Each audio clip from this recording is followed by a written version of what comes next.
That's right. It's that time. It's a chaos time. Holy moly. We had to skip last week, but it's okay. We're here today to continue. I think we've almost met every woman now. How exciting is that?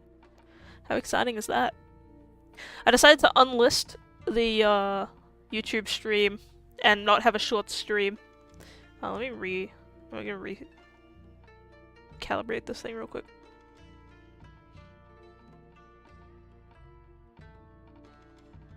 I think we're good now. So, yeah, it's Twitch only. I didn't keep the mature content labels. Well, it has a mature content label, but I didn't keep the gore and violence one. I was gonna make such a funny joke in Discord why most children exist. I'm anti-natalist now. I know, right? It's horrible. But, you know, I can't really rightfully say that they're not allowed in our Discord because can't you let them in? Can't you let them in?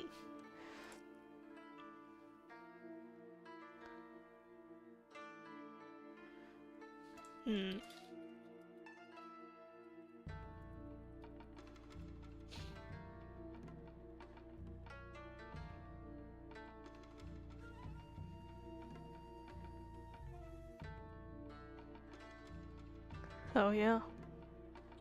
It's okay. It's okay. Maybe we should remake it. Make it a 18 plus one where you have to get vetted. I feel like even that's kind of dangerous. I would rather just not have any. I mean, I guess we could do that and just not have a not safe for work channel or something like that. Time to remake, yeah, ban them all. But the issue is people just lie about their age, so I think the clear, correct answer is to just delete Discord servers. We should just not have Discord servers.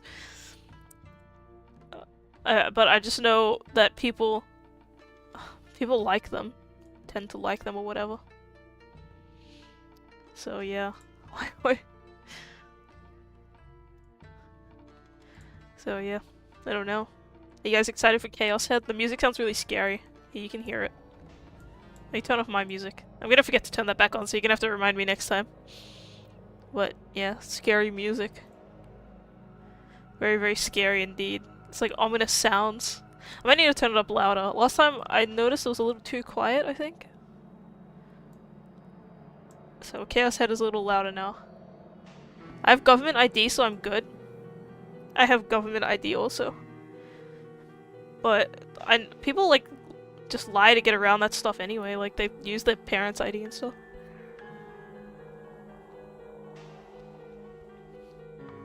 Yeah, I mean, it's not too big of a deal for me, but I know people like communicating off stream, even though I think the general consensus as a content creator or whatever is that you should not communicate in the Discord constantly or something, and I usually don't. I only like talk in there like once a day or something, or maybe even not even that.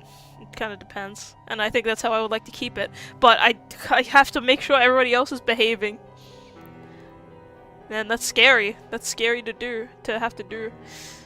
But I don't know. Maybe I'll delete the voice channels though, as previously mentioned.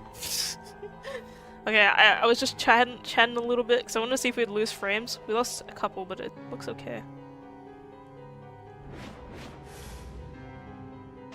Hell yeah, chaos time. Yeah, but then how are other people gonna... Oh, you mean the ID? Okay, yeah. Yeah, I don't like putting it online either, but... You know, it's how the world's becoming to be. Starting to be. I changed the overlay this time. My chaos heads. I changed the overlay this time to be this overlay, because I feel like this is actually covers up less room, space, whatever, than the other one did, so it's probably better. I can even shrink it down just a little bit more. Okay, can't really. Oh, I can actually. There we go. Yeah. Now we have this big open space down the bottom. I don't know what to put there. It's just an open space, I guess. Put chat under me? Oh, right. Yeah. Was that not? Oh, that's right, because it wasn't. Yeah. It used to be like down It used to be like down here on the last one, so I just changed it. And the overlay didn't really matter. Also makes announcements easier for someone like me who only streams on Twitch. You can't announce that way, yeah. But it's just like, you can't- it's so hard to like trust large groups of people on the internet. You know? Like, they're all strangers, I can't trust them. You can't trust them. I'm not worried about any of you guys. I'm just worried about literally everybody else. Too scary, dude. Too scary. Oh, we're talking about the Discord server. We're talking about having strangers on the Discord server. Being like, you know, it's hard to handle them. We don't let the masses dictate our actions? What do you mean by that? What are you referring to there? You want me to lock the VC? Yeah, lock it, I think. Just lock it. Even delete all of them and just have one and lock it. I was gonna do it today once everyone, gave me some feedback on what they wanted with it, but I think everyone generally agrees that we should just have it as a chatting text-only server. And maybe I'll make an announcement for it. But I might wait a little bit to make an announcement because I don't want the new people who join to think it's their fault. But, yeah. Yeah. Okay, I'll do it after my stream then. I'll do it later. Alright. I don't think there'll be an issue. Yeah, but it's easier to set standards when there's less people so that the standards have always been there when the community gets bigger, rather than being like, oh hey, we suddenly are changing the rules and then other people will not. It'll be harder to get everyone to follow the rules. You know, than if we do it now and then when people join the server, it's always been the rule. You know what I mean? So I think it's best to just set strict guidelines about stuff that's okay and not okay, and then deal with like having moderators and stuff when it actually matters. Right now I think it's better to just have strict rules about stuff. Because, I don't know, I think to enforce rules that people will actually follow, they have to be there from the beginning, or from early on.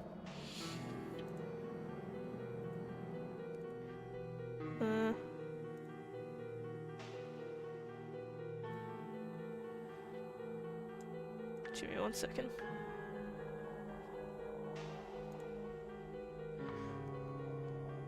See if I can fix this thing on my chat thing.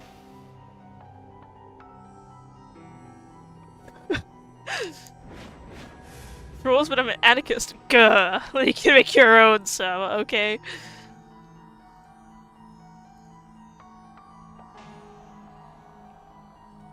Gah. Alright, ready? You guys ready? Enough yapping. Oh, my stream's dying. We are not ready. Holy moly. Alright, we're good now. Oh no, I hope that's not an issue. That's okay. That's alright. Thanks for stopping by. I mean, do lurk commands actually do anything?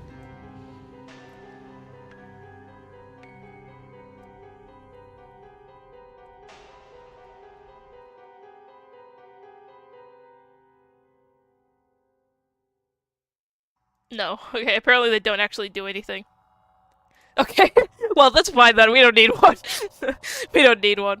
Thanks for stopping by. Yeah, like I said, they just exist. I mean, they don't have to tell me that they're lurking at all, they could just lurk. It's not a big deal to me.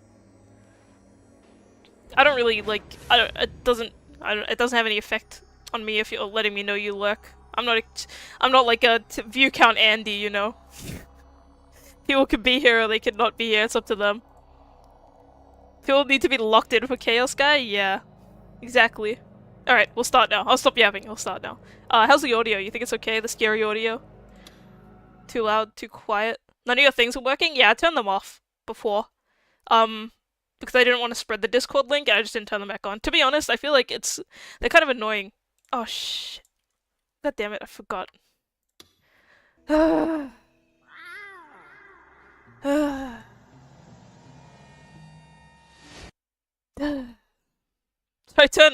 Should I turn the sound effects off for Chaos Head?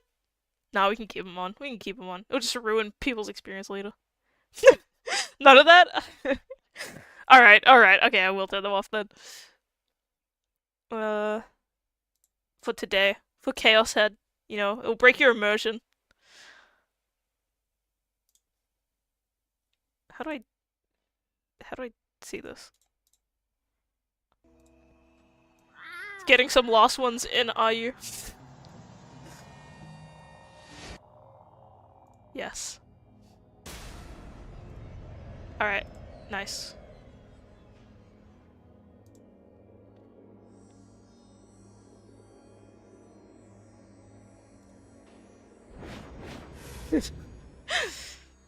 Alright.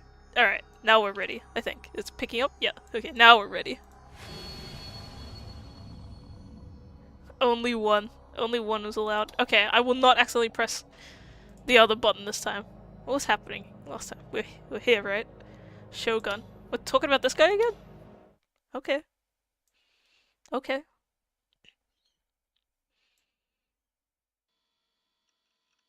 Yawn. I should probably go to bed. I don't remember what happened. We saw the evil chick, right? And what, we played video games for 4 days? Is that what happened? How do we look at the log? Is there a log button? Config? Key config? This is controller. This is not... Okay, that's fine. No. Backspace. Okay.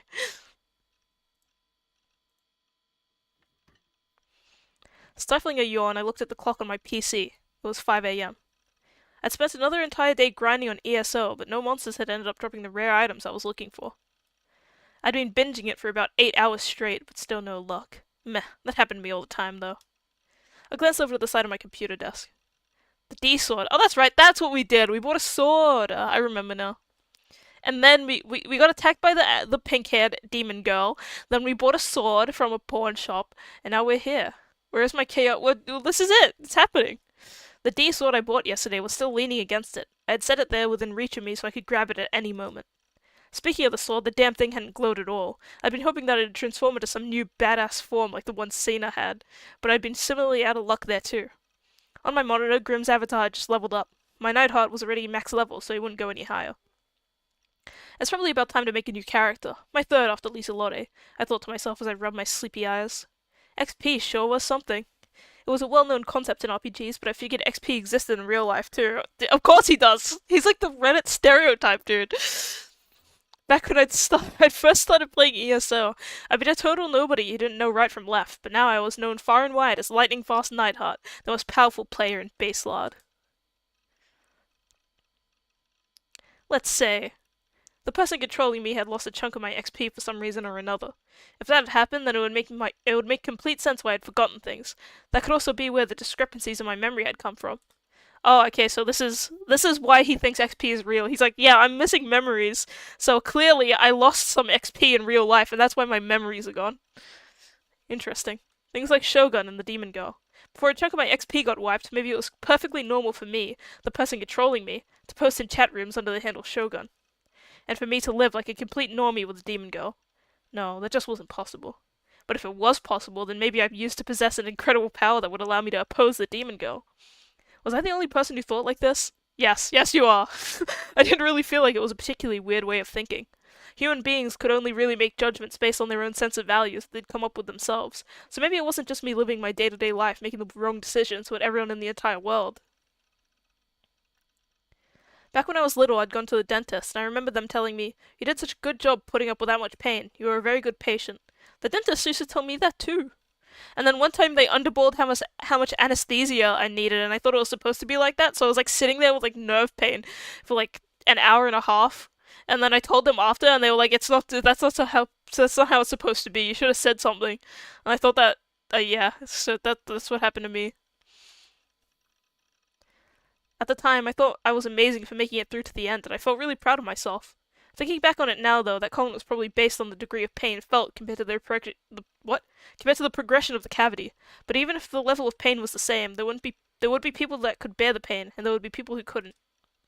In other words, I came to realize that how someone recognized and felt such sensations completely depended on the person. Childbirth, for example.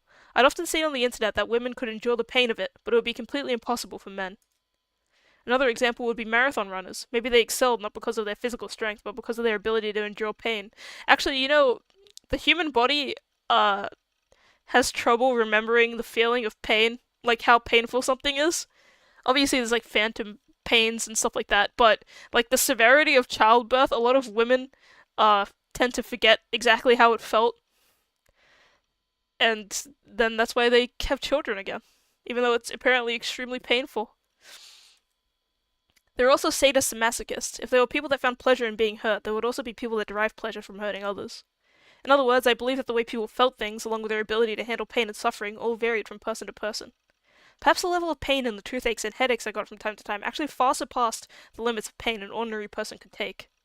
And if that were true, then perhaps if I'd passed the same pain on to someone else, the sheer agony would cause them to go into shock and die. The conclusion I ended up coming to as a result of this line of thinking was more or less a self-righteous delusion that perhaps I was special. Damn, all that all that yapping just to say that you think you're special. That's crazy. Special? Who am I kidding? Although I denied it, I was sure that every person had delusions like this.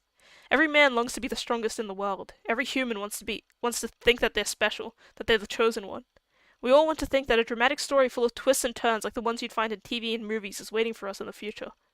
The so-called desire to be a hero, or to be blunt, textbook junior bio shit. Of course, even I had those kinds of desires. It could very well be my destiny to triumph over the demon girl.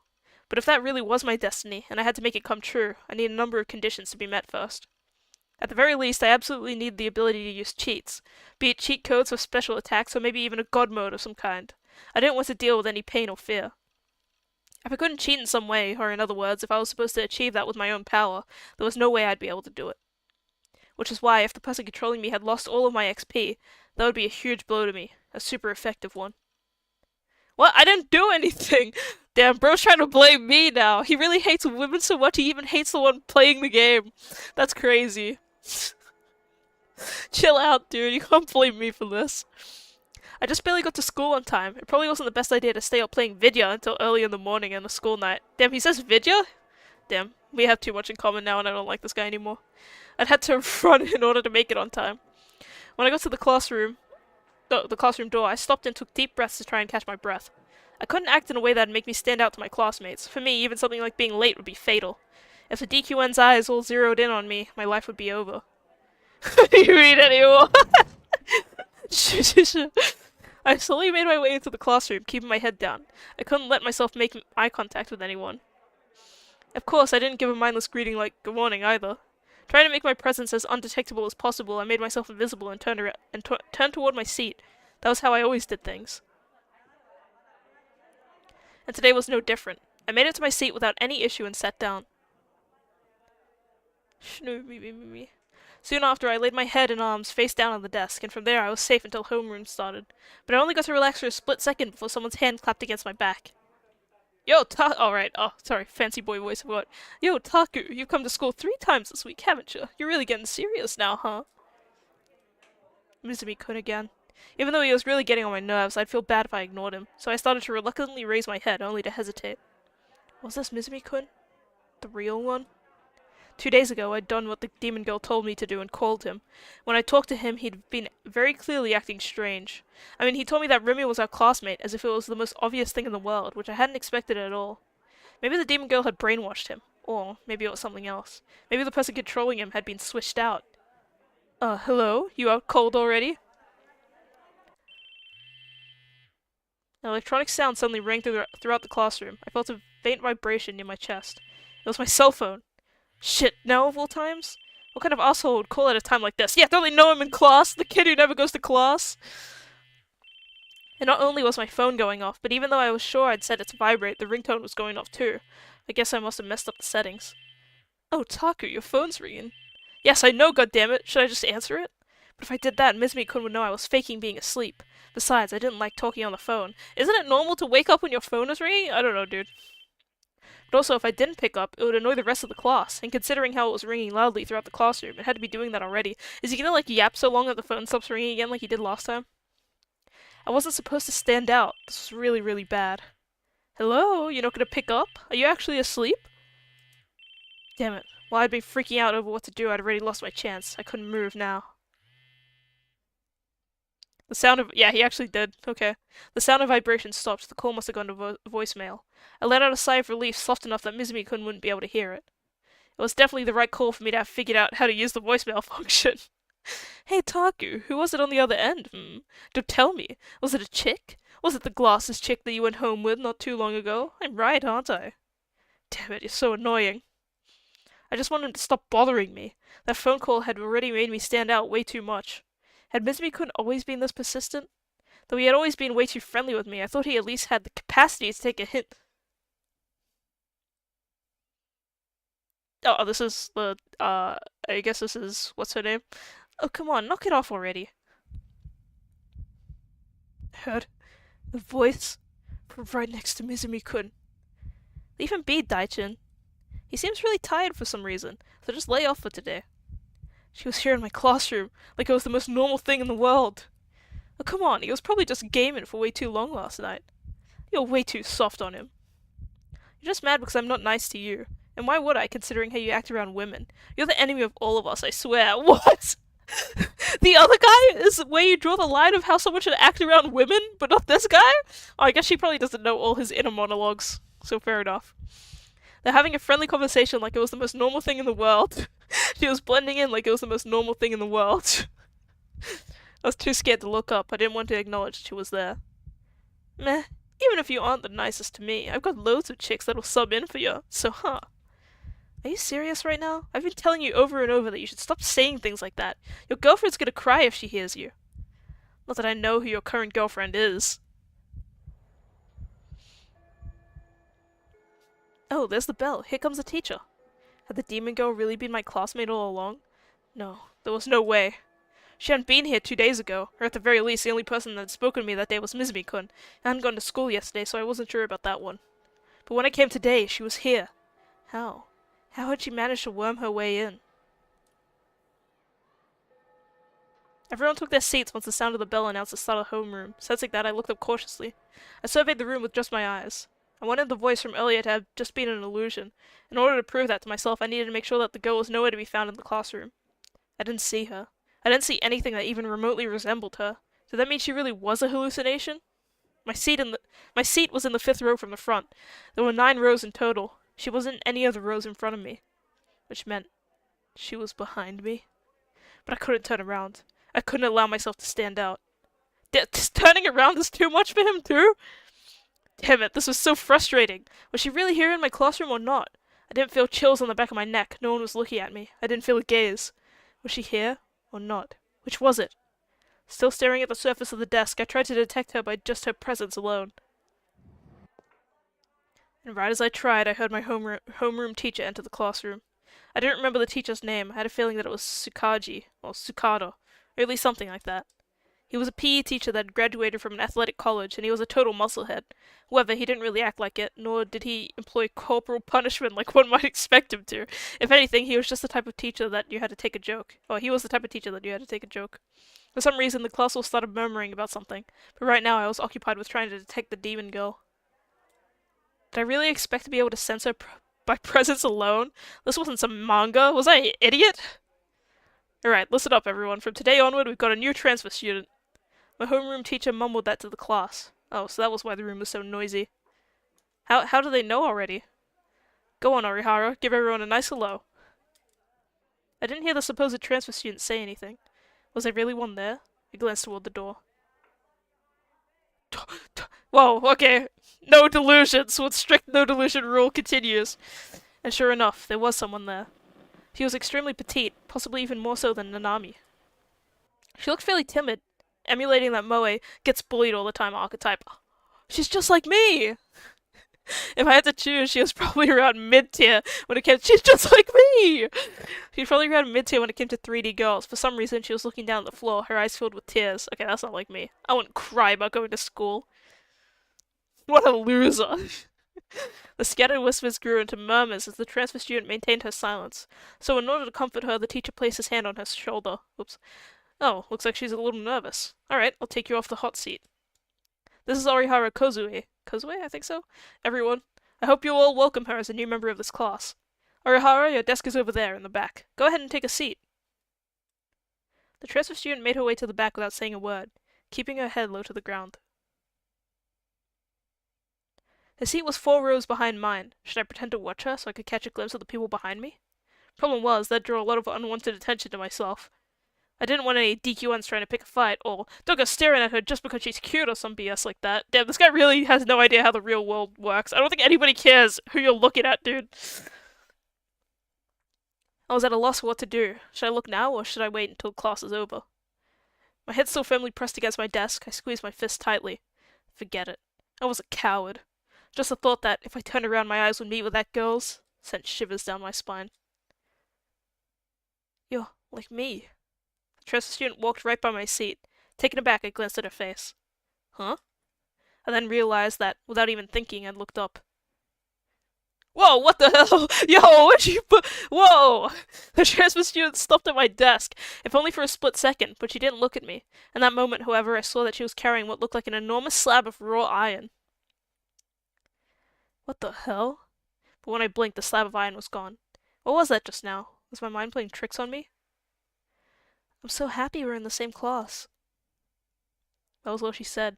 The transfer student then resumed walking, leaving my desk behind. Had she been talking to me?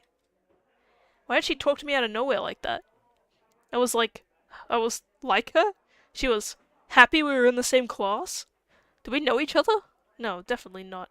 I'd never seen her before. Unless she meant to tell me she was some childhood friend who I'd completely forgotten about until now. Yeah, no, that only happened at Eroge. Was I actually becoming popular after all? Why did she bring her sword to class? Or maybe, could the transfer student be one of the demon girl's underlings? If so, then the demon's net was closing around me even tighter. I was running out of places to hide.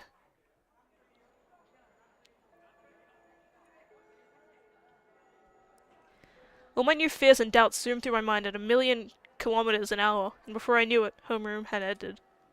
First period would begin in about 5 minutes. Mizumi-kun rushed over to the transfer student's desk. Knowing him, he was going to try and lay the moves on her. The other students were clearly interested in her too, and the room had grown louder than usual. At a glance, it may have seemed like a casual, peaceful, ordinary thing, but for me, it was like being caught deep within enemy territory. My heartbeat was going crazy. Anxiety filled my head to bursting, and so much as lifting a finger felt like more than a one-man job. My brain was in the midst of a civil war, one side urging me to turn around, the other side warning me not to. Taku. My breath caught in my throat. My mind went completely blank. A voice had come from directly behind me. She really was here. That girl really was here after all. You don't look so good. Are you feeling okay? I needed to run. I needed to run away as fast as I could. Despite that, my legs were shaking so violently that I didn't think I could even stand. And while I was frozen solid, the demon girl, Sakihara Rumi, circled around to the front of my seat. Women. You're covered in sweat. You're not sick, are you? Just like 2 days ago, she spoke as if she were concerned about me. Just like 2 days ago, she held out her floral-scented handkerchief. I didn't accept the handkerchief, hurriedly wiping the sweat from my forehead on my own. Why? Why what? Yeah, exactly. I couldn't look her in the eye, but from how she spoke, I could tell she had a smile on her face. Oh yeah, I was gonna ask, what exactly did she say to you? Remy crouched down, resting her chin on her hands. Now at eye level with me, she peered at my face. I quickly looked away. It felt like the anxiety would tear my heart right open at any moment. Damn it, why wouldn't she just let me go? Someone please help me. I'm real curious. I'd say it is very frightening when women speak to you. Very true. True story. What was she talking about? Who was she asking me about? The transfer student. When she walked past you, she said something under her breath, but all I heard was psst psst psst. Do you two know each other? Rumi was still smiling. Was it just me, or was her tone more of a probing one than an actually curious one? I thought she went into real girls. But is that really true? Where was she going with this? Was her plan to probe me for personal information, then exploit it for her own gain? At the end of the day, I really didn't give a damn about 3D girls, just like I always said in that sour voice of mine. In that case, are you into me? Why does everyone have their own, like, weird little laugh? And I see chill ran down my back. Despite having just wiped the sweat off my forehead, I could feel moisture all over it. Was that a threat? Or Could it be that she was inviting me to become her ally? Or maybe she intended to seduce me, acting all moe so she could lure me into a trap. All sorts of alarm bells were going off in my head. I shouldn't be talking to the demon girl anymore. If I did, I'd be signing my own death warrant. What? Taku? I'd hit my breaking point. In a panic, I stood up and dashed for the exit, knocking into several desks on my way out. Damn. Women. Very, very frightening. Very, very, very frightening. Are you into me? Yeah. If he answers, he's signing his death warrant, dude. I ran straight up the stairs without looking at anyone and came out on the empty roof. It didn't seem like she chased me. Even so, I couldn't allow myself to relax just yet, so I hugged my knees and decided to hide for a little while in the shadows.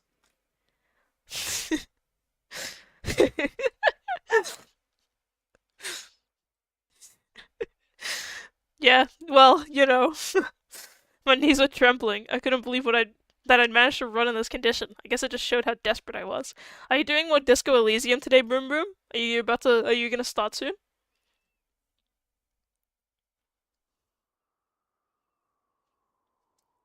I was tired of this reality. Just continuous reading like I wasn't stopping to talk and chat a second ago. The D-sword I'd gone out of my way to buy hadn't been useful in the slightest. I obviously couldn't bring it to school with how much it'd stand out either. I'd been careless. 2 days ago, when Mizumi-kun told me that Rumi was our classmate, I'd figured that he was either spewing some bullshit or just outright deluding himself. But she really was my classmate. Or at the very least, she had become one. Let's go! Alright, sounds good. I mean, I can't watch it, but I'll open it to lurk, I suppose. It's the best I can do. There's no point in trying to figure out how she'd managed to worm her way in. She was a demon. She could do things that humans were incapable of with ease. Maybe she'd brainwashed my whole class. Maybe she'd brainwashed all the teachers instead. I couldn't go to the hospital anymore, and now I couldn't go to school either. Meanwhile, Yua was at Cafe, and Shogun always appeared online. The demon girl and her underlings were no doubt getting closer and closer to me, continually hitting me with psychological attack after psychological attack as they did it. Maybe I shouldn't leave my base at all anymore. There were enemies and dangers at every turn in reality. They had disturbed me and threatened my peace, even though all I wanted was to live a quiet life, bothering nobody and being bothered by nobody. I looked up at the blue sky. It floated calmly above me as the wind blew white clouds across its breadth. How nice would it be if I could become one of those clouds? Whoa! He's getting sad. He's hitting the limit, the upper limit of how much he can take. Where around 3 hours had passed, he spaced out looking at the clouds.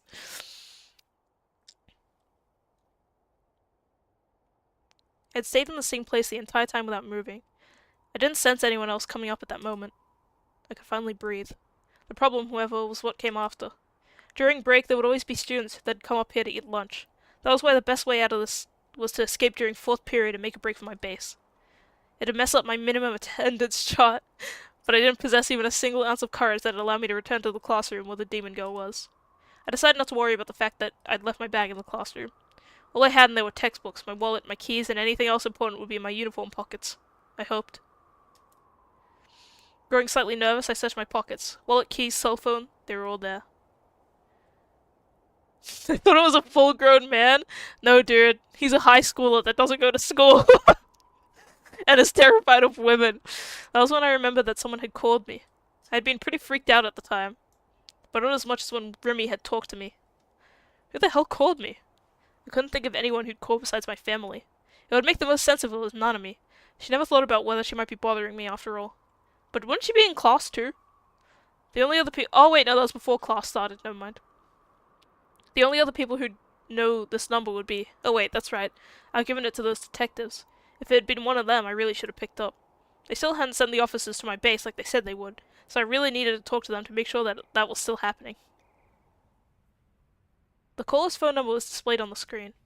It didn't seem to be Nanami's, and when I looked closer I saw that I had a new voicemail. I had the vague feeling that I'd seen this number before, just in case I checked the call history. Delusions. What is the good delusion here? I'm curious, but I'm afraid. The reason why I'm not too fussed about choosing delusions, by the way, is because the first time you play the game, I'm pretty sure you're locked to a set ending.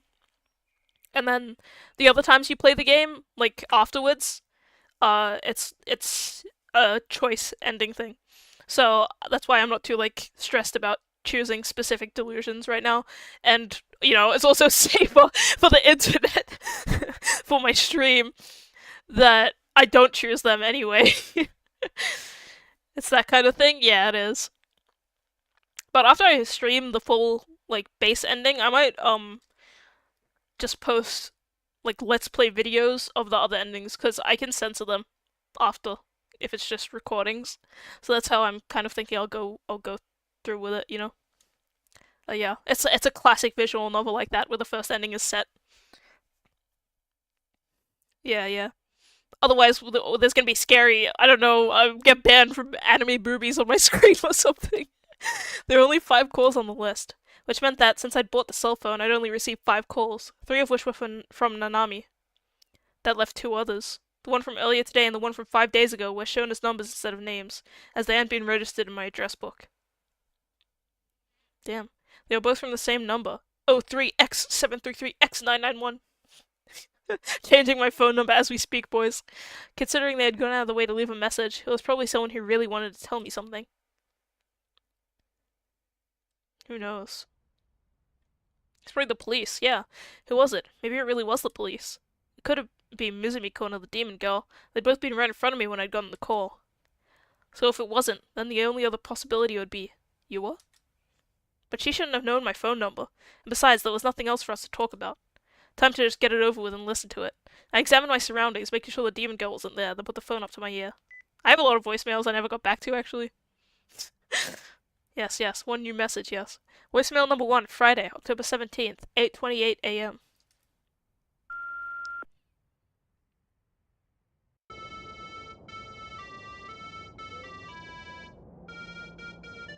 What? Fuck's this? Instead of someone's voice, there was an incredibly familiar melody. It felt like the sound was being recorded from a short distance away from the phone. Maybe the person on the other end was near a pedestrian signal. The song being played was one you'd hear pretty often at crosswalks. Crosswalks? Crosswalks. It was used in order to let people with visual disabilities know when it was okay to cross. The song was a nursery rhyme called You May Pass, also known as Toriyana... Toriyanse? While there were a lot of people that knew the melody, there weren't many who knew the lyrics. Oh, and I was one of them, actually. I memorized them back in middle school. Then again, it wasn't like I remembered them perfectly now. Okay. He's singing that song for us. You may pass, you may pass. Where shall this narrow path take us to? There's the path to Tenjin Shrine. I see.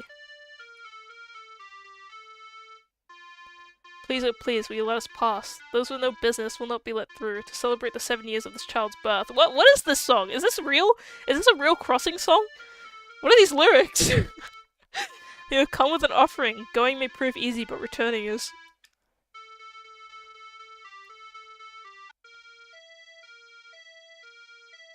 What? But returning is wee woo was what I'd heard from the phone. It sounded like an ambulance, which felt kind of like a bad omen. Meh, it likely didn't actually mean anything, but it still made me feel pretty creeped out. Damn, he's getting sent creepypasta spam mail now.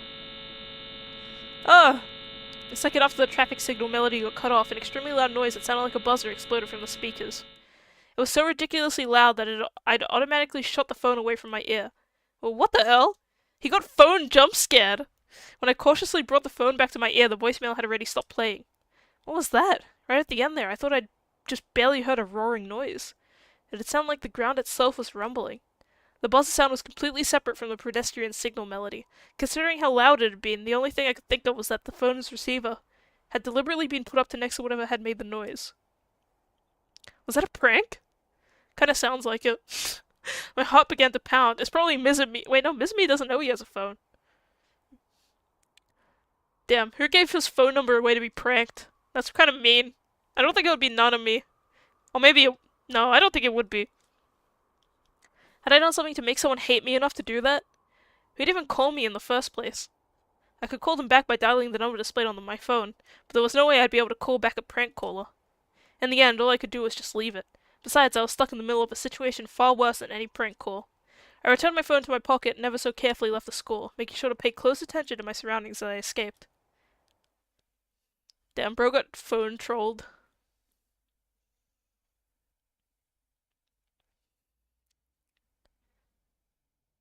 Okay. Nishijo Takami's alma mater, Kitazawa Second Elementary School, was about a 5-minute walk from the private train station. Ben Yasuji, oh, it's okay, it's the detectives, POV, had attempted to contact Takami's elementary school teacher over the phone, only to be told that they had unfortunately passed away. Left with no other choice, Ben had decided to set up a meeting to speak with the person who had answered the phone instead, the head teacher, Kamiyo. Not long after, he had arrived at the school together with his partner. As it was a Saturday, the school gate was closed. The two detectives, Ban and Suwa, stopped in front of it and turned their attention toward the school building. The white walls of the school's exterior had been painted with a brightly colored, eye-catching mural. Due to his complete lack of knowledge on paintings or any other kind of fine art, Bon had no idea what it signified, but the way the spiral-shaped mural transitioned vertically into an array of 7 different colors reminded him of a rainbow. As Ben stared at the mural... What? Is my English okay right now? As Ben stared at the mural, cooling himself with his handheld fan, his partner, Suo, pushed the intercom button next to the school gate.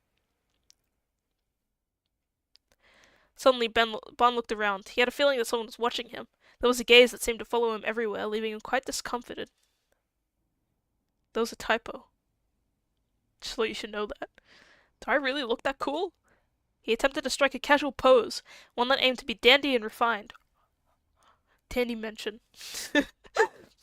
So, what's up with the weird pose? They said there's a side entrance by the rear gate, so they want us to come around that way. Damn. Bon retired from his pose with a sigh and headed toward the back of the building. Even the detective's losing it. Goddamn, get well soon, King, get well soon. The staff room was easy to find. As soon as they entered through the side door, all they had to do was travel down the rear entrance hallway and turn at a single corridor to arrive at the room. There was, of course, no sign of children in the school, although it was likely a mere illusion created by the smooth linoleum floor. The two detectives felt far colder inside the building than they had outside. There were 3 teachers in the staff room. Whoops. Upon seeing the 2 detectives enter the room, one of the 3 stood up and bowed. The man who stood up was named Kamiyo. His mostly white hair was parted to the side, and he greeted the 2 of them with a gentle smile. Bon and Suwa showed their police badges to him almost simultaneously, returned his greeting briefly, then immediately approached the topic at hand. It was Suwa's job to ask the questions. We'd like you to tell us about one of your graduates, Nishijo Takami-kun.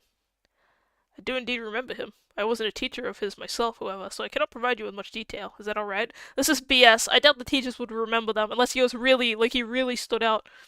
Because I graduated high school, and I went back 2 years later for my brother's graduation, and the teacher one of the teachers that glazed me all the time didn't even remember who I was.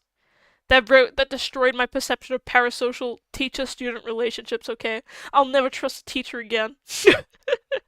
They don't care. They don't care. Suwa nodded, taking out his notebook and preparing to write everything down. What kind of kid was Nishijo-kun? I remember hearing that he was quite a difficult one. They said he was special. Oh no! What do you mean? Well, to be proper, he had, a disease. That would make it difficult for him to study with his fellow students. Damn, this is so... okay. Could you be more specific? I don't know if I'm able to say as much. Would you be willing to ask his family or doctor? Schools had recently begun adopting this approach, where they would avoid any issues that may prove difficult for them. They refused to take part in anything that may earn them complaints from parents or any other parties. Such practices made it incredibly difficult for the police to do their jobs. How did his homeroom teacher pass away? It was an accident. While he was taking his class on a field trip, the road their bus was traveling on suddenly collapsed underneath them. I remember that. I saw it on the news. Well, the children survived, sustaining only minor injuries, but it's such a terrible shame that we lost Mr. Saito. He was the sole victim of the accident. That's actually pretty good. All the kids survived. Was Nishijo-kun involved in this accident as well? In response to Ban's question, Kamiyo shook his head lightly. The boy was absent that day and was not present on the bus. Why was he absent? I seem to recall hearing something about his illness having worsened. Ban, too, had a faint recollection of the accident. For multiple days following the incident, and in the short glimpses Ban caught of the news, he would always see the media swarming the house of the sole boy who had not been involved in it. It was a truly sad accident. For some reason, while Kamiyo was repeating himself, he placed a strong emphasis on the word accident. I see. Okay, why? What? He's gonna go into conspiracy theory territory now. I started talking with Grim a lot more before booting up ESO recently, to the point where it was becoming almost like a ritual. It never really mattered what we talked about. We trade interesting or funny at-channel threads, go off about porny shit, wreck each other new comics, talk about the anime from the day before, or other various dumb stuff. I kind of like this, like, forum video game friend kind of thing. Now when you make a friend online, it's like, oh yeah, let's move to Discord and stuff like that. Why can't you just have, like, forum-only friends, you know? Because then they don't always know when you're online and always expect you to reply to them constantly. I just like the casual kind of friendship. It's kind of like making friends at school, right? You go to school and you talk to them, but sometimes, like, you don't usually hang out with them outside of school most of the time. When you have a friend, they ask for feet pics now. Okay, well, that's... I don't think that's a universal experience, but I don't know. I don't know. Personally, I don't think that's happened to me many times.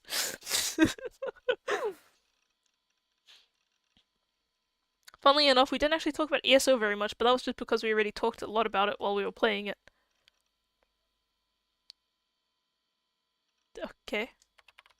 Oh, it's a typing thing.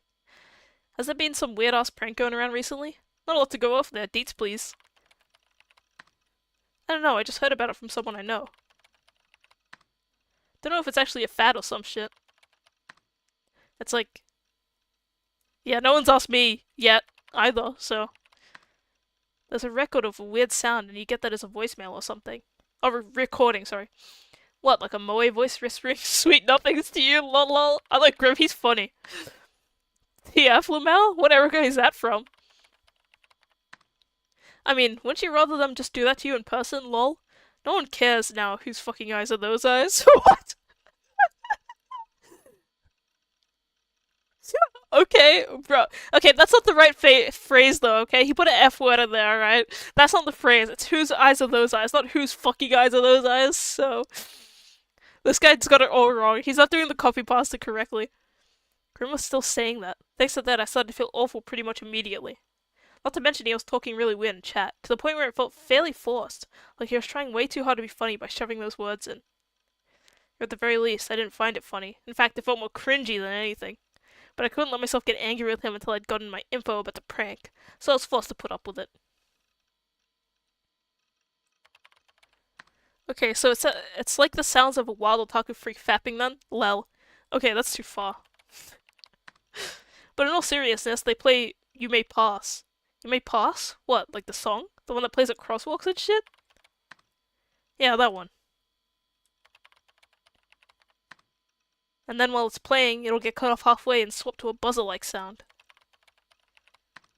Apparently the volume is ear-raped here. So yeah, ever heard of a prank like that?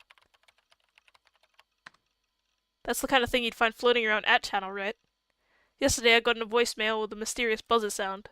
I had no idea who'd sent it, and the contents unsettled me for some reason, which was why I decided to try and ask Kirim if he knew about it. If it was just a simple prank, I could just forget about it. Huh? Grim wasn't responding. Why was he being silent? Me when someone doesn't instantly reply to my message. Grrr. What's wrong with him? Did he die? What happened? Hello? Did you die? Wow, he actually legit. Okay, my synergy with Takumi is getting too strong, guys. This is actually very, very bad. I need to go outside more, I think. Still no response. Grim didn't usually fall asleep like this. In fact, this was the first time it had ever happened. I didn't see the full stop in the first part of that sentence, so please ignore that. If he actually had fallen asleep, then I guess I'd just log off. We'd meet up again later in ESO anyway, so I could just bring it up then again then. Whoops. But the second I thought that and began to get up from my chair. Kept you waiting, huh? Whoa, Metal Gear reference again. I was sifting through Ad Channel, was looking for stuff about your prank. Oh, so that's why he disappeared. But that meant that even the oh-so-well-informed Grim hadn't known about the prank.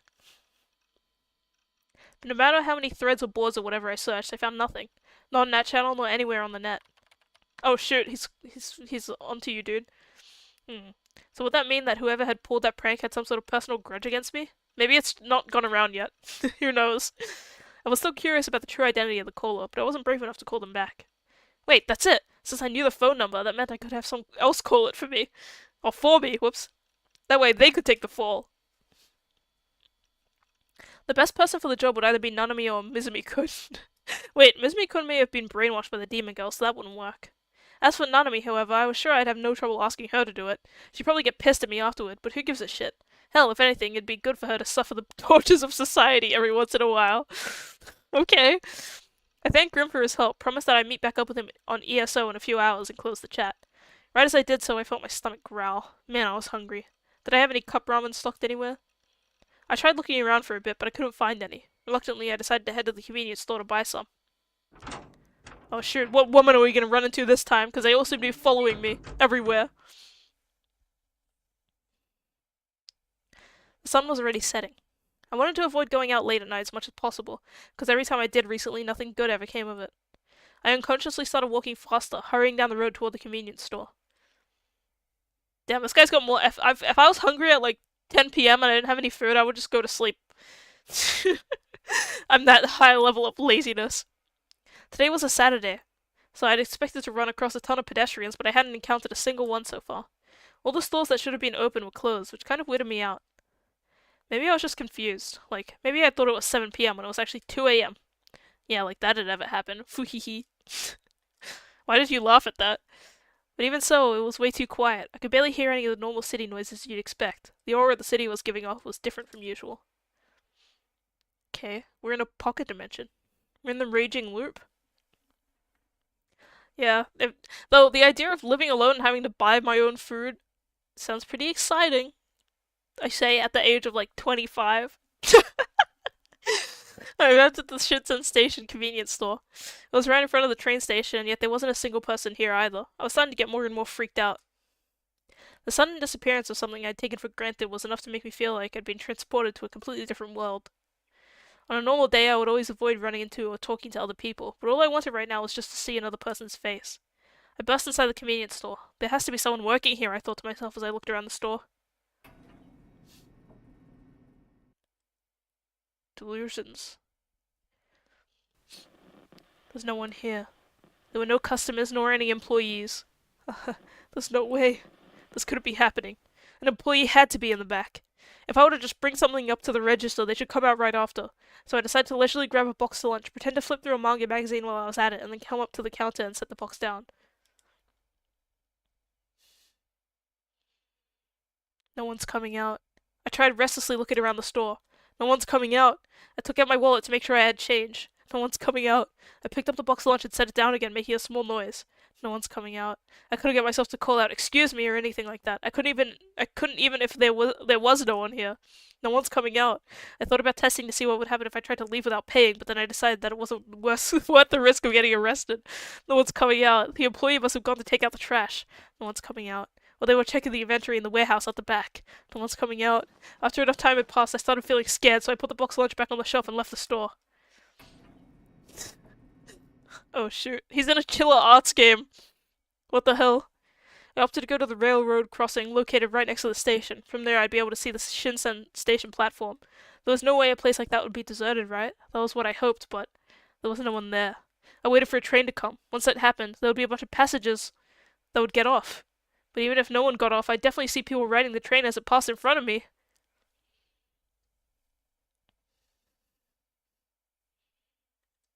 Even after 10 minutes, a train still hadn't come. Oh shit, he got teleported into the evil dimension. I tried to convince myself that there must have been an accident or something that messed with the schedule, but there was no sign of any passengers on the platform. It was then that I finally realized the gravity of the situation. This was weird. This was really, really weird. That's it. I'll go to Shibuya Station. There absolutely had to be people there. No doubt about it. There were people in front of Shibuya Station 24/7 without fail. I broke into a run without thinking. Evil. Yeah, he's in the granny dimension right now, it seems. I ran as hard as I could. I didn't want to stop even if I was out of breath. It was probably the first time in my life that I'd ever run so hard. As I ran, I hoped that this was just some sick dream I was having, but I knew it wasn't. My heart and lungs felt like they were about to explode. My pain was far beyond what you could feel in a dream. Yeah, that bastard granny! She went after our Chaos Head boy! It surprised me how unbelievably fast I was breathing, and yet, no matter how much I inhaled, the pain refused to go away.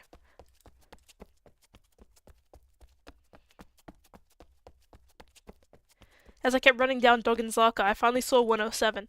By the time I did, my legs were already shaky. My body felt extremely heavy. Even so, I forced my feet to keep moving. I no longer had it in me to pay attention to my surroundings. The entirety of my consciousness was focused on Scramble Crossing, the symbol of Shibuya. Almost there. Just a little bit farther. The second I passed 107, it'd be right there. The largest in Japan. It was a place where the largest number of people in Japan came together all at once. That was why. That was why I had to get to scramble. To scramble. But there's no one on any of that. It must actually be like 4 a.m. or something. This would be pretty scary, I admit. Empty. That was the state of Shibuya Station, which I could see from the wide junction running in front of 107. A world without sound. A world that felt dead. I thought I had a bond with her like Tom and Jerry. She lied. Yeah, she's moved on now. She's going off to Chaos Head. Chaos Head John. John Chaos Head. My bad. A place which had always been flooded with overwhelming sound now ruled by silence. The only thing I could hear was the sound of my own heavy breathing. This can't... I fell to my knees in the middle of the large street. I couldn't walk another step. The shock had stolen every last ounce of strength from my body. This is Shibuya, right? There was no one to my left, to my right, in front of me, behind me. There was no one anywhere, even though 7 p.m. on a Saturday night was when Shibuya should have been the most crowded. What is going on? This wasn't happening. This couldn't be happening. This can't be happening. I closed my eyes and cradled my head. This was a dream, an illusion. This couldn't be reality. Yes, it was true that I wanted to live a quiet and peaceful life all by myself. I didn't want anyone to interfere with me, and I didn't want to get involved in anything.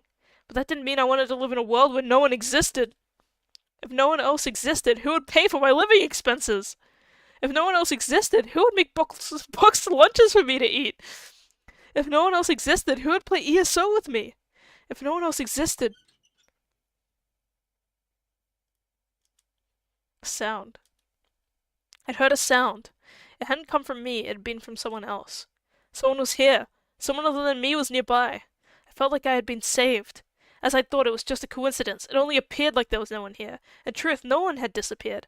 I wasn't the only one left in the world. I was so relieved that I almost started crying. I turned my gaze toward the sound. It was a boy in a wheelchair. A short distance away from me, though still in the middle of the intersection, he sat quietly in place. I couldn't quite figure out how old he was. If I had to guess from his size alone, I'd say he looked like he was in elementary school. He was wearing his hat so low that I couldn't see his expression very well. But we meet at last. I could hear the boy's voice extremely clearly. It felt like he was whispering directly into my ear, which made me turn around. Of course, there was no one there. Excuse me, sir? Do you know what's going on here? Even though he was younger than me, I ended up speaking formally to him. Why is there no one here?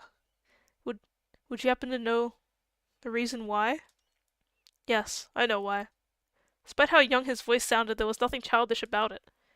More importantly, did you receive my message?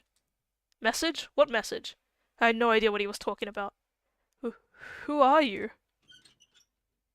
The boy moved his wheelchair forward slightly.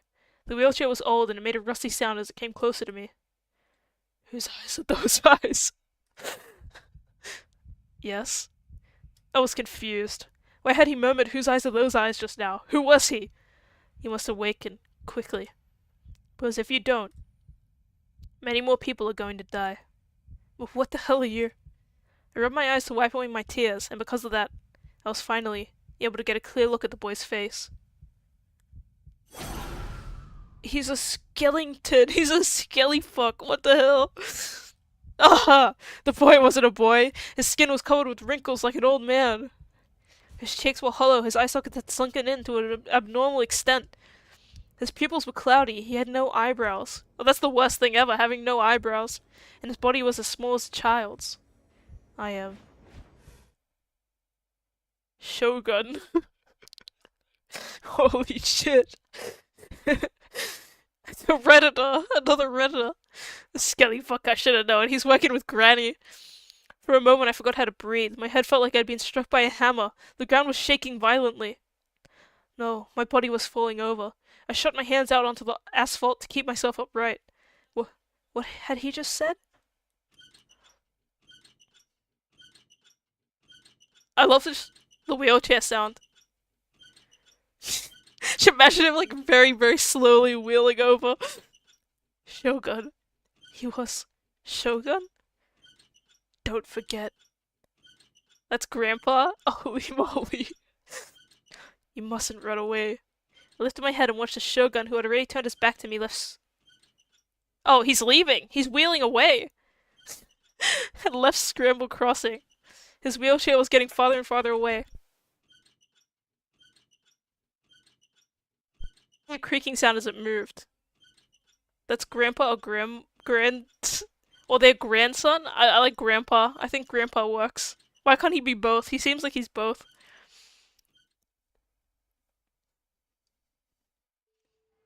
I like that he wheeled all the way out of here.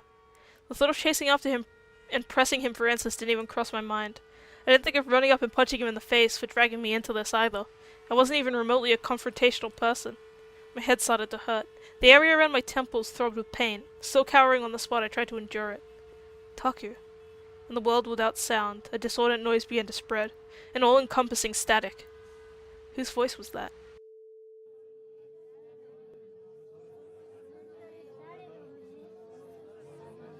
To look at me. Oh shoot. Taku. What had previously been just a random discordant mess of garbled static gradually turned into a real voice. Someone gently placed a hand on my shoulder. You're in the way, assholes! What the hell's your problem? Kids these days. Could it be some kind of performance? Taku. While still trying to endure the pain of my headache, I looked up. Remy? Yeah, it is. The demon girl, Remy, was peering at my face as she stood over me. Eyes that were clear and full of life. Eyes that looked at me and only me. Again. This girl had appeared out of nowhere once again. Can you walk? Here. She wrapped her hand under my arm and tried to make me stand up. I shrieked and shook her off. I came to my senses and looked around. I was still in the middle of the street, but it wasn't deserted anymore. There were people around me in every direction, walking every which way without paying me any mind. Taku. Remy, with a face that looked like she was about to cry, reached out to me once more. Listen to me, Taku. Stay back! When I screamed, throbbing in my head transformed into an intense stabbing pain. Even so, I ignored it, scrambling back on all fours to try and get away from Remy. It was you, wasn't it? That was your delusion, and you made me see it. Controlling my mind, attacking my psyche. You fucking demon. I'm gonna kill the likes of you with my sword.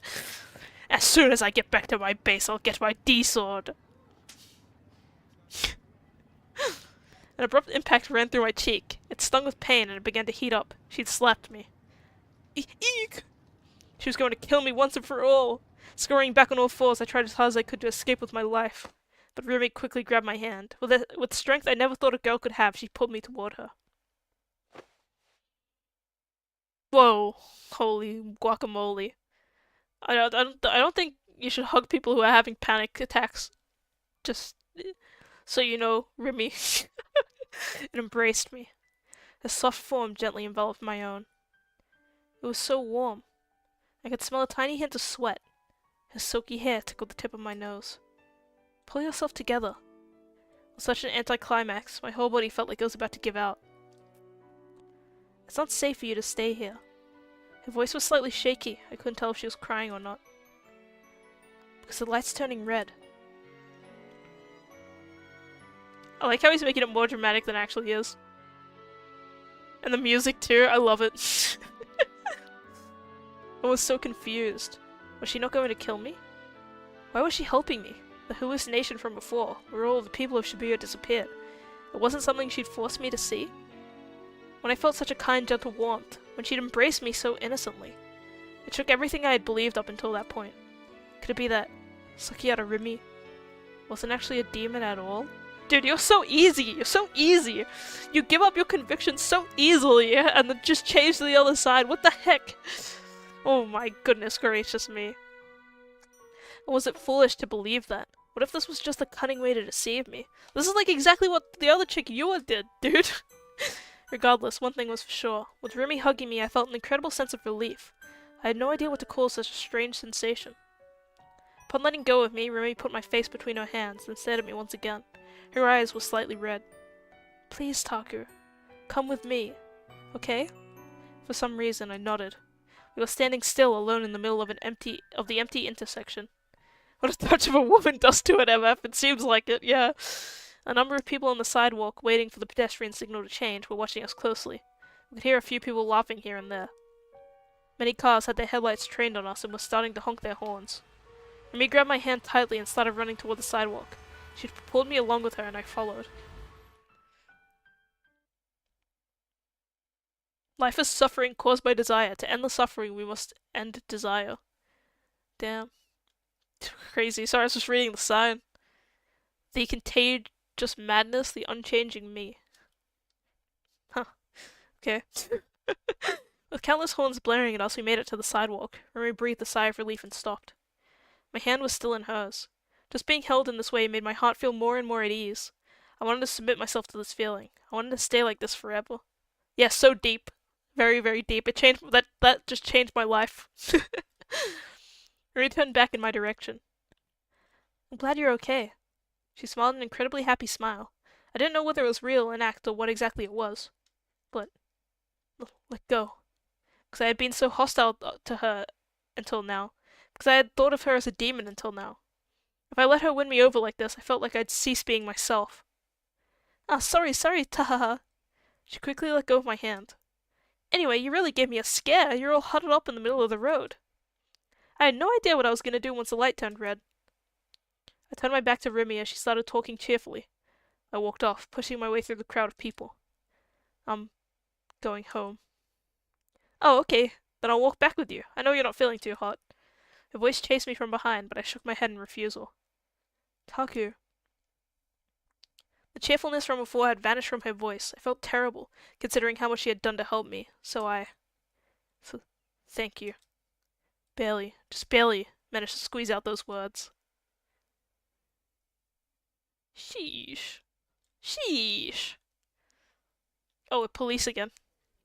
To think that the three investigative decisions would actually be merged into one.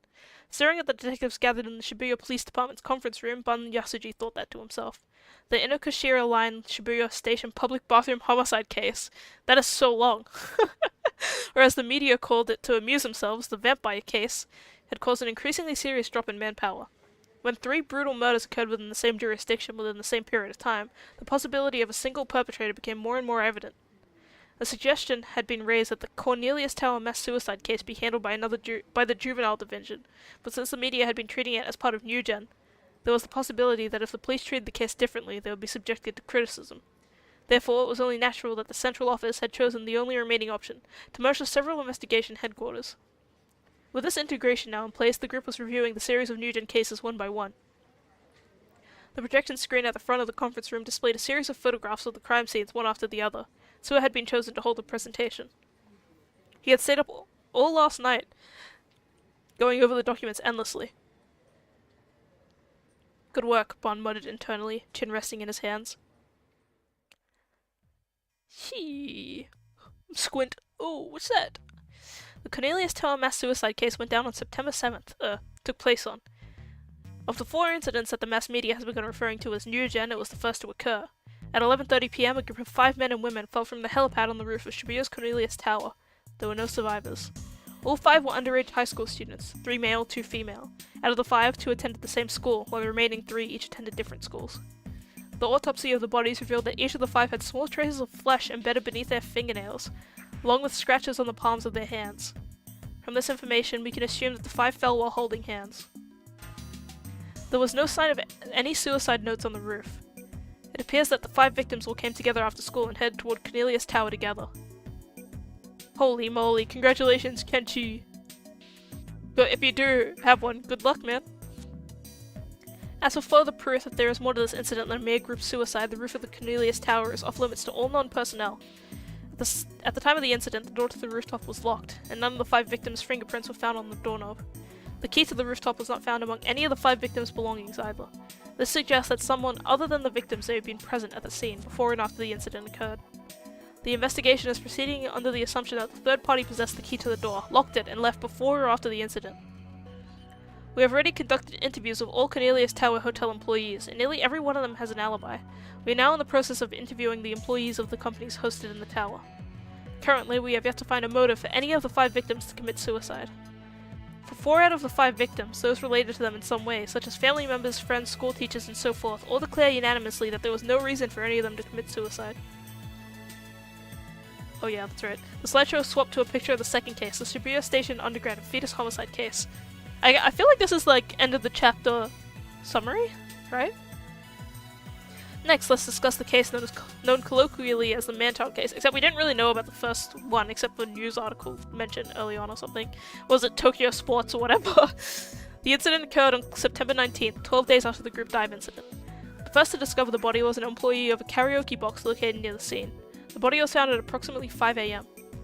The victim is 21-year-old Konoe Shizuo, a third-year college student living in Shibuya Ward. The victim was already dead when he was found. The time of death is estimated to be around 1 AM on the 19th, about 4 hours before the body was found. The body's abdomen was unnaturally swollen and a fetus was discovered inside it upon examination. The autopsy revealed that the victim's abdomen had been cut open while they had still been alive, and the fetus had then been inserted inside. The fetus is believed to have been already dead at that point in time. The victim died after his abdomen was sewn back together. We found traces of thread being torn from the wound, leading us to believe he had been scratching at the sutures prior to his death. Ew! The fetus was found to have been developed for at least 8 months, which leads us to believe that it was removed from the mother's body via C-section. The mother of the fetus has not yet been determined, and whether they are alive or dead is similarly unknown. Forensic analysis of the DNA has shown that the fetus and the victims are unrelated. To support this, the fetus's blood type is B and the victim's blood type is A. Suwa took a breath. He seemed exhausted from all the talking. Oh, it's just like me. Furthermore, he must have been awfully nervous giving a presentation in front of so many senior detectives. Next, we have the third case, the Maruma Cho fixed man homicide case. Oh, this is the crucifixion one. After a short delay, the next slide displayed a photo of the crime scene. This is a photo of the wait, I thought it was like 1 million sticks. Why is it only like 5? The incident occurred on September 29th. The victim is 56-year-old Ota Hisashi, a professor at Toto University. The first to discover the body was a man living in an apartment near the crime scene. The victim's cause of death was strangulation. After they were killed, the body was pinned to the wall with 10 small metal spikes. As you can see, the body has next to no external wounds. A few of the spikes penetrated the body, but the spikes were generally affixed to the victim's clothing. The media is referring to it as the crucifixion, the bloody rear stake, or other similar names, despite the fact that there was no bleeding at all. The spikes are sold by the German company Kruse Nagel. In actuality, they are stakes with a distinctive long cross-like shape. As the killer ultimately elected to use cruciform objects, the investigation is proceeding while examining the crime from a religious angle. As we have received several testimonies detailing that between 9 o'clock and 9:30 PM, oh yeah, 9 and 9:30 PM, the time the incident was occurring, the continuous sound of nails being driven into the wall could be heard for tens of minutes in the vicinity of the crime scene. As the victim's estimated time of death is at almost exactly the same time as this, we believe that the victim was likely killed right where the body was found or somewhere near the scene. In addition, although the statement may not be entirely credible, we received testimony claiming that a female student from Suimei Private Academy was seen at the crime scene. Green man, Hulk guy. Lastly, there is the Inokashira Line Shibuya Station public bathroom homicide case, known colloquially as the vampire case.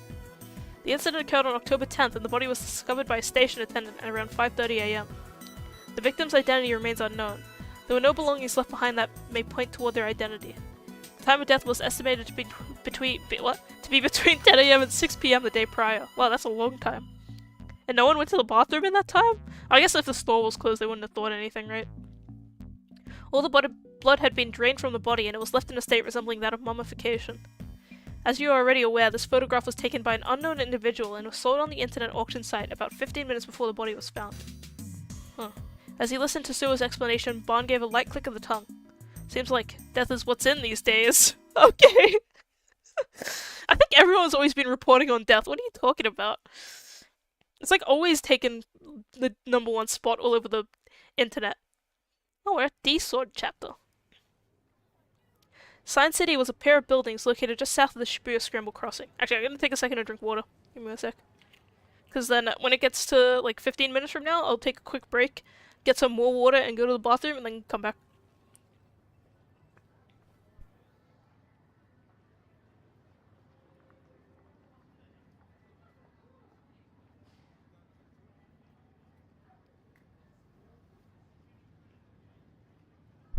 Run out of water and not I don't want to not run out of water for my break to get more water, otherwise it's a waste of undrunked water.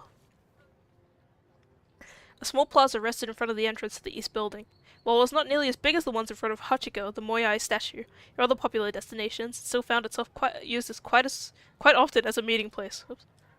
Even now, around a dozen people were staring at their cell phones, waiting for their engagements to begin. I wonder if you go here on, like, Persona 5, because it looks kind of familiar to where you meet with Yusuke to hang out with him in Persona 5. Even now, around a dozen people were staring at their cell phones, waiting for their engagements to begin. She's eating ice cream. Among those few, only one girl wore an oddly stern expression on her face as she idled. A high school student known as Aoi Sena? I think it's Sena. She was standing next to the escalator leading down from the Inokashira Line station. She leaned her back against a nearby white pillar as she thoroughly scanned the environment with her gaze. In contrast to both the sharpness of her gaze and the season, she was nibbling on a popsicle, which in turn made her appear incredibly charming to the casual observer. Okay. In truth, the girl was not waiting for anyone, but was instead quietly observing the passerbys. From where she was standing, she could see all the way to the Jumbotron located at Scramble Crossing.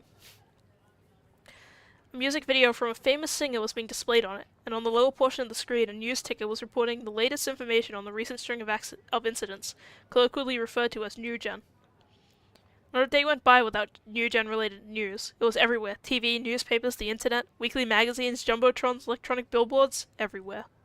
Although Senna had absolutely no interest in the phenomenon, she would often overhear people speaking about it as she passed by them on the streets of Shibuya.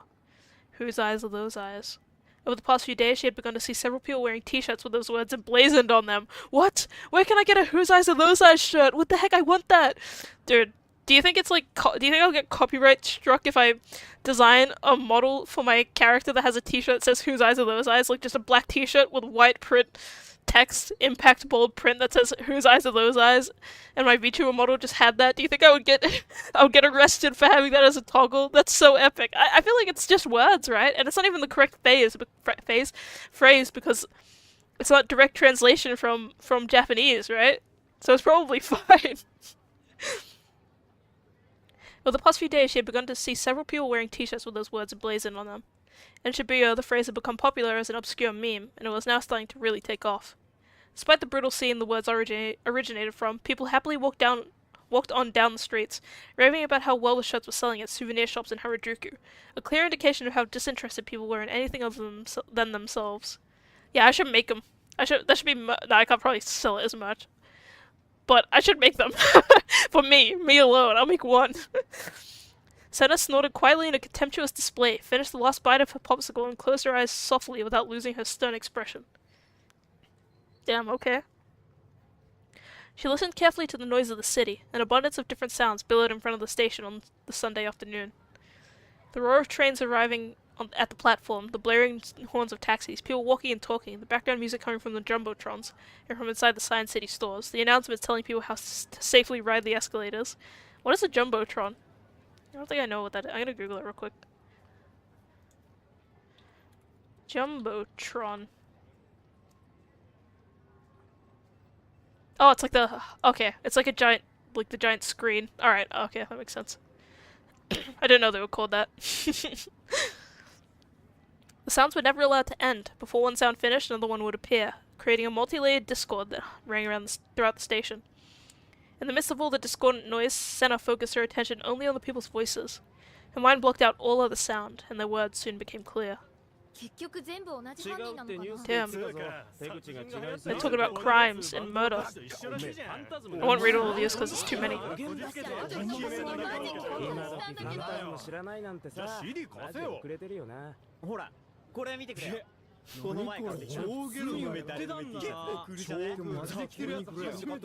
Damn. でもあれじゃねこれってニュージェネの犯人に殺してくださいってアピールしてるようなもんじゃん俺もいよいよ全国デビューが Damn. They're yapping about a lot. Oops, I accidentally... Okay, whatever, it's fine. They were just talking about murder, it's fine. And the t-shirts and stuff.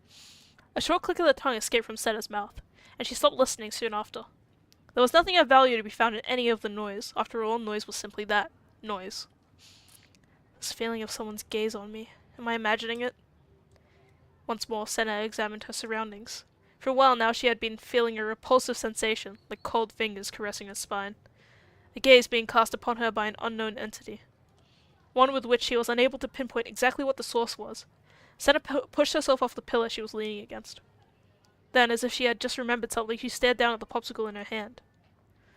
Looks like I lost, huh? Okay. It was like one of those popsicle drawer raffle things. Gradually growing more and more discontent, she wrinkled her brow and began to walk quickly toward the station. That's kind of cool. I want to participate in those. They should bring those back. I know Paddle Pop did a couple of them in Australia a long, long time ago, but they should bring them back. That sky. Why is it so blue that it makes me want to cry? Because someone wished for it to be. I didn't wish for it. No, but I did. Okay. What? Okay. Because this place is your what? Because this place is your image world, but at the same time it is mine as well. Hey. That sky. Where is it? Wherever you wish for it to be. Is it okay for me to wish for it? Okay. Okay. Good morning. Come on, it's time to get up. Wakey wakey, eggs and bakey. Seraton was calling me. No, it's not. Damn. Bro hates women just as much as Takumi. Last night's epic blood chain was awesome. Seraton played a huge part in it, and there was a super hot kiss scene. The animation quality was practically movie tier too. If you wake up, I'll give you a good morning kiss, you purr. Wait, what am I saying? Stupid, stupid. I didn't mean it, you dope. Seraton was calling me. Plus, she was saying such moe things that I couldn't not wake up. I tore the blanket off my body and got up from the sofa with a groan. Hey, just how long are you gonna sleep for, you big dum-dum? If you keep on sleeping, I'm gonna bash you with my samurai condenser and wake you up real good. The moment I turned off my alarm clock, the voice of Seraton's that had been echoing throughout the room disappeared. Morning, Sarah. The Sarah alarm clock I had was very useful. If I didn't turn it off, the volume would slowly get louder and louder, and if I still didn't get up, an obnoxious buzzer sound would ring out. I wanted it to be Seraton who woke me up in the morning, so I made it a point to wake up and turn it off before the buzzer. I'd only failed to do so once or twice so far. After all, being woken up by Seraton was a great way to start the day. Waking up was the absolute worst. I'd played Vidya until dawn, and the couch had been extremely uncomfortable once I actually had gone to sleep, but having it wake me up helped alleviate some of that pain. Today was a school day. I'd skipped a day last week, so my minimum attendance chart was really starting to fall apart. With the chart, I was only slated to go twice this week, but because of that deviation, I was stuck with having to go 3 times instead. I didn't want to go, but it'd be much worse if I didn't. If I missed any more days, I wouldn't be able to graduate. Then again, whether or not I graduated made no difference to me, to be honest. Just a moment ago, I'd been having a dream with Remy in it. It was a strange dream. One that felt terribly wistful. One that felt terribly lonesome. One that felt terribly sad. And one that felt terribly distant. Would Remy come to school today? I'd been thinking about the day before yesterday constantly. I'd been thinking about it so often that I'd even forgotten to play ESO yesterday. There'd been the appearance of Shogun, and the delusion where every person in Shibuya disappeared, but I was barely giving either of those things any thought. I had to have just been a delusion of mine. There was no way Shogun could be such an old man, and the idea of people just disappearing from Shibuya or whatever was completely ridiculous, so there was no point worrying about it. It had been a horribly realistic delusion, sure, but the fact that I'd allowed myself to fall for something so unrealistic so easily, and get all freaked out about it, was just embarrassing. But regardless, above all else, I was thinking about Remy, the girl I had been calling the demon girl until only a couple days ago. Yeah, she hugged you, and now it's in your mind forever. Most of what I felt back then was shaky and surreal, as if it was some sort of dream, but I can still vividly remember the sensation of Remy's body embracing my own. What the touch of a woman does to an MF. If she hadn't done that, I could have gone insane and lost myself completely. Why had Remy saved me? Maybe because we really were friends. I didn't have any memories of us being classmates now, let alone since first year, nor did I remember going to the movies with her along with Mizumi-kun. But the way she treated me was definitely how you treat a real close friend. She'd even seemed like she'd been close to crying when she held me. That, at the very least, I didn't think was an act. That was the first time I'd ever seen a girl care about, let alone cry over an otaku freak like me. When she treated me like that, all of my fears and suspicions were blown away in an instant. Your sister's always worried about your health? What are you talking about? Oh, but I guess it's his sister, so he doesn't like her. In fact, it had made me feel like I might fall in love with her. No, I obviously couldn't let myself do that. Confusion invaded every corner of my mind. How was I supposed to act around Remy from now on? Was Remy my ally or my enemy? Was Remy the new-gen culprit? She'd saved me, that was an undeniable fact. But it was just as much of a fact that I had seen her standing still as could be at the scene of the crucifixion, covered in blood. Damn. On my way to school, I stopped by Shoto Park. After what had happened with Yua, I'd put a stop to my habit of eating breakfast there before going to school. There was no way I could feel even remotely relaxed when I thought that Yua could be watching me from anywhere. And even if I ignored that, if she came up to talk to me, she would start going off about her irritating, delusional, schizo bullshit all over again. I didn't want anything to do with a girl like her. Yua was Remy's underling. Sure, my original guess may have been incorrect, but that didn't mean that Yua wasn't my enemy. It was still possible that Shogun was the boss of the whole thing, and Yua was one of his underlings. Either way, I knew I'd be better off staying as far away from her as I could. And yet, I found myself coming here today for some reason.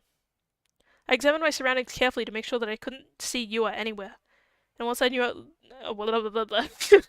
once I knew the coast was clear, I slowly sat down on my usual bench. I took a bite of the chocolate bread I just bought from the convenience store, then looked out at the pond. There was next to no wind, and the surface of the water was calm and serene. I could see the occasional shadows of carp-esque fish gliding through the murky water. The park was unusually empty today. It was a very quiet spot. As my gaze wandered across the park, I couldn't help but think about Remy. To be honest, I'd been dreading going to school today. I knew I'd have to face her if I did. That was the real reason why I was stalling at the park. I felt like I'd said a lot of awful things to her. And yet, the smile on her face never faltered, and she always treated me like I was a close friend. And I was sure that, when I went to school today, she would keep on doing that as if nothing had even happened. She'd smile and talk to me like we were friends, pretending that she didn't even care at all about what happened in front of 107. It was hard to put it into words, but I felt a little bit annoyed by her constant cheerfulness. Yet at the same time, I also ended up feeling more cheerful myself when I was with her. I wasn't sure how to act once I did run into her. It was true that I didn't think she was a demon anymore, but honestly, I didn't think of her as a friend either. Mizumi-kun had said that she and I had been really close classmates for the past year and a half, but I didn't remember anything like that at all. Maybe it really was because of the person controlling me. Maybe oh yeah, he's blaming me again. But making my memories of Remy and only Remy disappear with pinpoint accuracy like that, there was no way that was possible. Damn, alright. Upon entering the school building, I lowered my head even farther toward the ground. As was my usual MO, I kept close to the wall and walked slowly toward the staircase.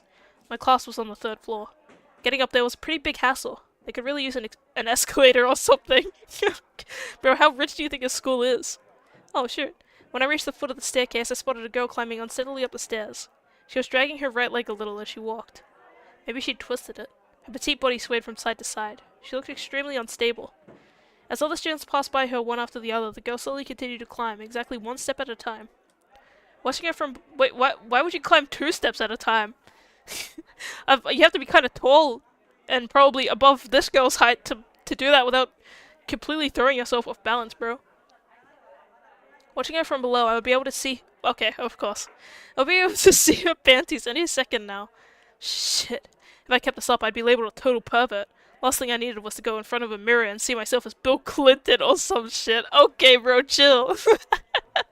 With that thought in mind, I stepped onto the stairs in order to pass the girl, but right when I did, the girl caught the tip of her shoe on one of the steps and she immediately staggered. Ouch. She then fell down so hard you could almost feel the crash sound effect. Fortunately, she ended up falling on the landing, so she hadn't fallen down the entire staircase. She was still down on her knees from the pain though, and was staying pretty still. One time I fell down the stairs at school. It's relatable. Could this be a flag? Yeah, no way. Even if it was, calling out to her or anything even remotely similar would be impossible for me. Yeah, just ignore her. I'm sure someone else will. Unless it's like bystander effect thing. But she's a cute girl, so I'm sure someone else would talk to her. Maybe Mizumi-kun will try and help her because he wants to get ends with her or something. So I hurriedly slipped past her. Sorry, but you should get some womanizer who's actually into 3D to help you. Someone like Mizumi-kun. This can't keep happening. Dude, this can't keep happening. This can't keep happening. You really shouldn't rely on me.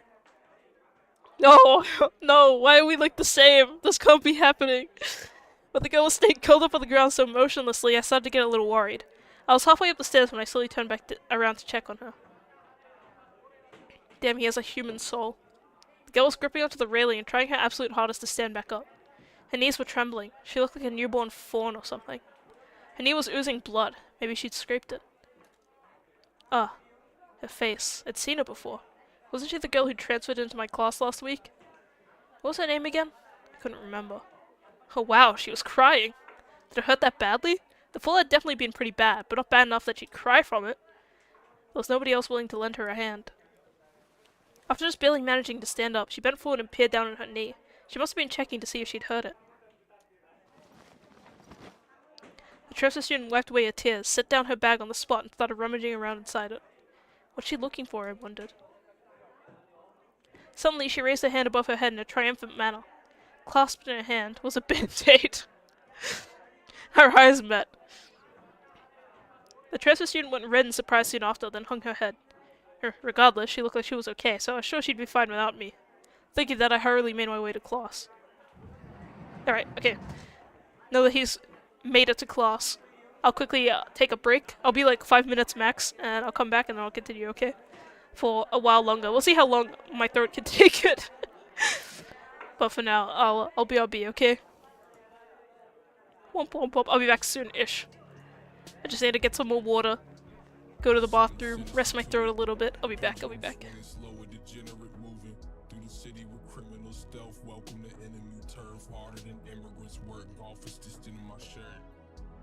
up off the pavement, burst the dirt up off my psyche.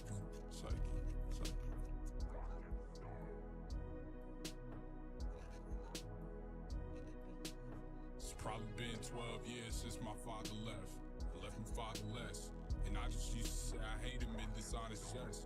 When honestly I miss this nigga like when I was 6. And every time I got the chance to say it, I was swallowed with 16. I'm hollow intolerant, skip shots to storm that whole bottle. I show you a role model.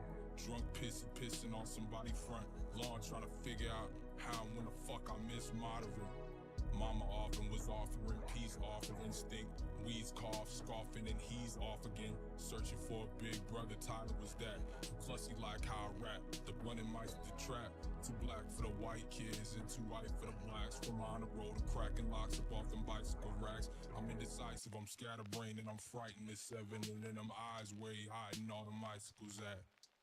Something sinister to it. The pendulum swinging slow, a degenerate moving through the city with criminal stealth. Welcome to enemy turf, harder than immigrants work. Golf is distant in my shirt.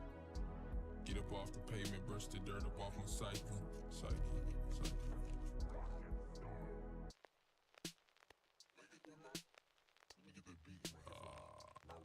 Time lapse, bars, rotten hearts, bottomless pit. Was mobbing deep as 96 Havoc and Prodigy did. We were the potty mouth posse, crashed the party and dipped with all belongings to toss them out to the audience. Nothing was fucking awesome, trying to make it from the bottom it says, feeling as hard as Vince Carter's knee cartilages. Supreme garment and weed gardeners garnish and splits with Keith particles and entering apartments with scene art with tolerance through boundaries. I know you happy now, craving in these complex fuck niggas that track me down just to be the guys that did it. Like, I like attention, not the type where niggas trying to get a raise in my expense. I'm supposed to be grateful, right? Like, thanks so much, you made my life harder. And the ties between my mom and Dom strained and tightened even more than they were before all of this shit. Been back a week and I already feel like calling it quits. Something sinister to it. Pendulum swinging slow, a degenerate moving through the city with criminal stealth. Welcome to enemy turf, harder than immigrants work. Golf is distant in my shirt. Get up off the pavement, burst the dirt up off my psyche.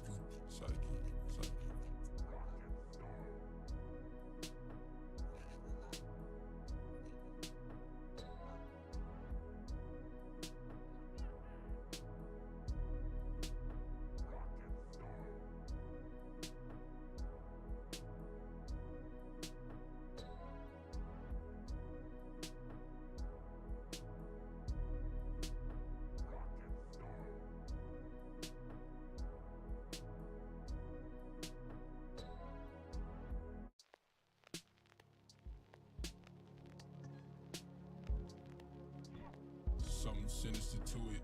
The pendulum swinging slow, a degenerate moving Through the city with criminal stealth, welcome to enemy turf. Harder than immigrants work, golf is distant in my shirt. Get up off the pavement, brush the dirt up off my psyche.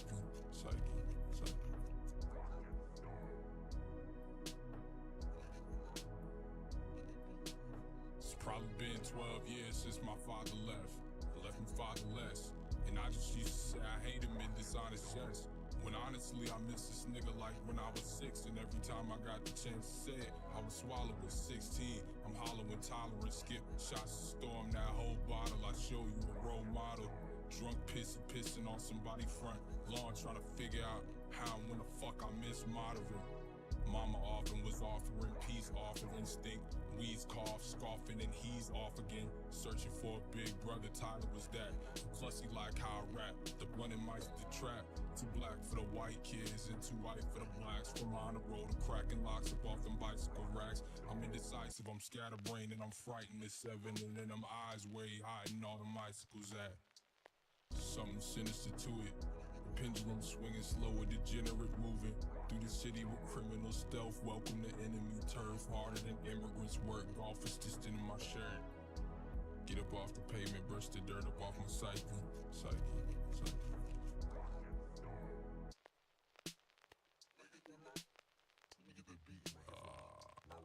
Time lapse, bars, rotten hearts, bottomless pit. Was mobbing deep as 96 Havoc and Prodigy did. We were the potty mouth posse, crashed the party and dipped with all belongings to toss them out to the audience. Nothing was fucking awesome, trying to make. Whoa. Sorry, I was taking a quick break. Thanks for the raid. I don't know how interesting this stream will be to anyone that's coming from your stream though, because it's a visual novel. But hello. Hi everyone. This is a very interesting visual novel too, about probably the worst character in visual novels ever. So it's extra unenjoyable. But if people are interested and want to hear me read a very long, very psychotic bedtime story, then I can. You know about this game? Oh hell yeah, what the heck? What the helly? That's epic. Chaos Head fans rise up. Chaos Head knowers, I guess. Yeah, I think we're just in chapter, actually, that reminds me I should save. I think we're just in chapter 4 of this game now. I try to do it every 4 days, every Friday. I'm old? What are you talking about? I'm not old. I'm just, you know, I'm getting cultured through Chaos Head. What are you talking about? I'll do Steins Gate one of these days too, but for now this game. We're just doing the first neutral ending. Chaos Head old? You old? What the heck? What the heck? There's nothing wrong with Chaos Head being... When did this game come out? Like 2009? Chaos Head 2008? That's like, come on, that's not too bad. That's like almost 20 years ago? Wait, oh no, this game isn't older than me. What the heck? Am I stupid? That was like 20 years ago, that's not too bad. Okay, wait. Let me drink from my water again. This game is old enough to enlist. It is old enough to enlist. So is... No wait, Miku's not there yet. How old is Miku now? 15? Wait, how old is Miku? Because I remember...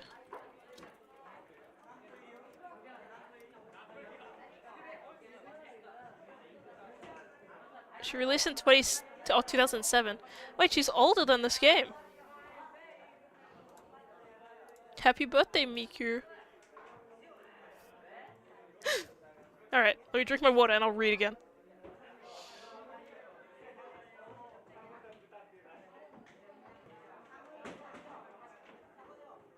We're doing a neutral ending, the first ending, with no delusions because I don't want to get banned. But, you know, it's fine. The base game without choosing delusions is still entertaining enough. Alright. As per usual, I kept my head down and my gaze fixed on my toes. And while still remaining silent, I took my seat. When I sat down, I remembered that the transfer student had said something to me on the day that she transferred. Whoops. I'd forgotten all about it after everything with Remy, but I wondered what she'd meant. Wait, why is this like this? Yo, Taku! Still according to routine, Mizubi called out to me. Maybe he didn't have any other friends besides me. He'd always talk to me and no one else, so I was starting to genuinely suspect that. He doesn't seem... yeah, he doesn't seem very popular, so... Listen up, okay? So yesterday, I saw these two sketchy old dudes going into the principal's office. And so, when I saw that, Remy and I both went to try and eavesdrop on him, and we were totally shocked by what we heard. Wait, what? Those two guys were detectives! What? Detectives?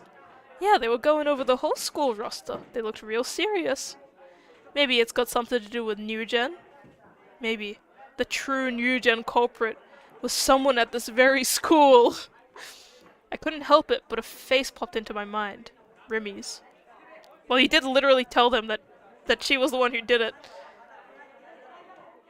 Well, they did end up catching us when we were eavesdropping, though. Tahaha. I jumped. Speak of the devil, Jesus Christ! I felt my heart rate leap when I heard Remy's voice invade the conversation. I couldn't look up, I was too nervous. But this was a completely different kind of nervousness than last week's. That's because you decided it'd be a great idea to go and open the door. It's your fault. Oh, come on. I couldn't help it. I'd never seen a real detective before, so I was obviously a little excited. And then I just kinda did it. How the hell do you just kinda open a door? Thanks to you, we had to get questioned by those two dicks, too. What's wrong, Daichin? Got something you don't want the big scary detectives to hear? Don't you? Gee, I wonder. Ahaha. Okay. Mizuki and Rumi were having a conversation with my desk sandwiched between them. They were completely ignoring my existence. But to be honest, I was grateful for that. Even if Rumi did talk to me, I didn't have any faith that I'd be able to say anything back. I was hoping that the bell would ring before they got the chance to say anything to me. But when I glanced at the clock, I saw that there was still about 5 minutes until class started. Oh yeah, that reminds me, Taku. Did you see Kozui-chan on the way here? I can't read. Kozui-chan? Who? Oh right, I figured you probably wouldn't remember, because it's you and all. But you really don't, huh? The transfer student from last week, Orihara Kazui-chan? Oh, so that was her name. Orihara Kazui. Oh, on the stairs. The stairs? I saw her. Oh, that's so. Looks like I'll be right back. What the? Okay. I thought he already talked to her. Does she not come to school every day? Is she like me?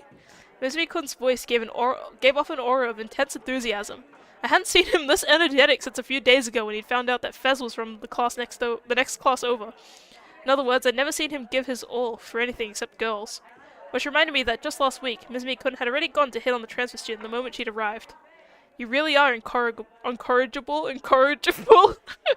You've got a girlfriend and everything. I hope you're real proud. Hey, Kazui-chan's seriously cute, don't you think? He asked me something I had trouble answering. I moved my head down ambiguously, which he apparently took as a yes. Right, I fell for her at first sight. All I want to do is protect her. All the boys agree. Every one of them says she's cute. The girls, on the other hand, can't stand her. She's got a real low reputation with them. Didn't she join like 2 days ago? She came in like 2 days ago. Yeah, exactly! Which is crazy, since she's only just transferred. Despite that, though, they're all super quick to call her annoying or whatever else. This class has got way too many girls with shit personalities. Damn. Isn't all that kinda your fault, Daichin? I mean, isn't the main person who's calling her annoying your girlfriend? Yeah, I guess. What's your point? My point is that of course she'd find her annoying. Any girl would be like that if they saw their boyfriend hitting on another girl right in front of them. Even I get into fights with her a whole bunch, so she'll say stuff like, stay away from Daisuke-kun, and she's far from the only girl who's told me that. You serious? So you don't even know. Would it kill you to do even a little self-reflection? Nah, it's just way too tough out here for a popular dude. And there it is. My fault for expecting anything different from you, the enemy of all women. I'm not gonna cover for you anymore, you got that? Why is she even friends with these guys? Why is she even friends with these people? Oh, hey, Orihara-san's here. Wait, doesn't she kinda look hurt? You're right. I wonder what happened.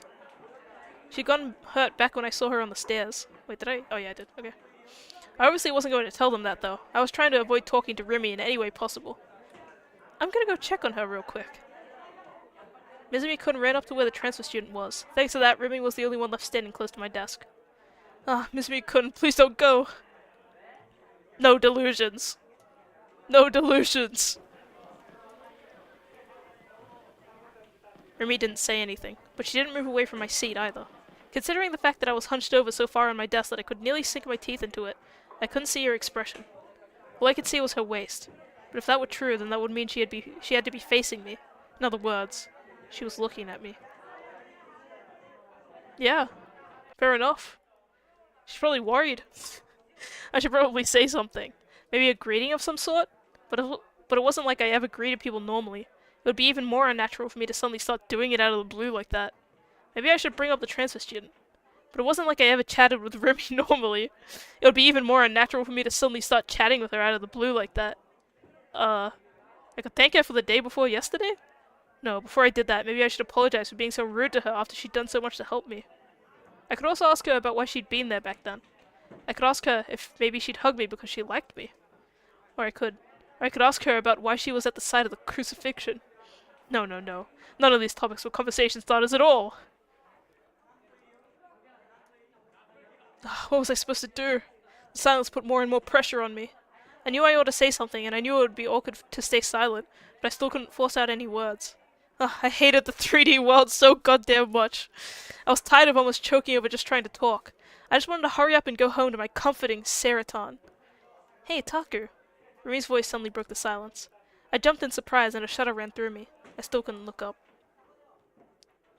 So, the day before yesterday, were you okay after you left? Remy's voice was quiet. I felt her breath faintly on my ear. When I looked up in surprise, I realized that she'd moved her face really close to mine, and she was now whispering in my ear. Remy's body was right next to mine. A soft, warm body that had hugged me in the middle of that road. My mind was going completely blank. The only thing I could think of was the sensation of Remy's body against mine. I was really worried. I didn't know whether you'd gotten home safe or not. I nodded frantically several times. Okay, I'm glad you're okay.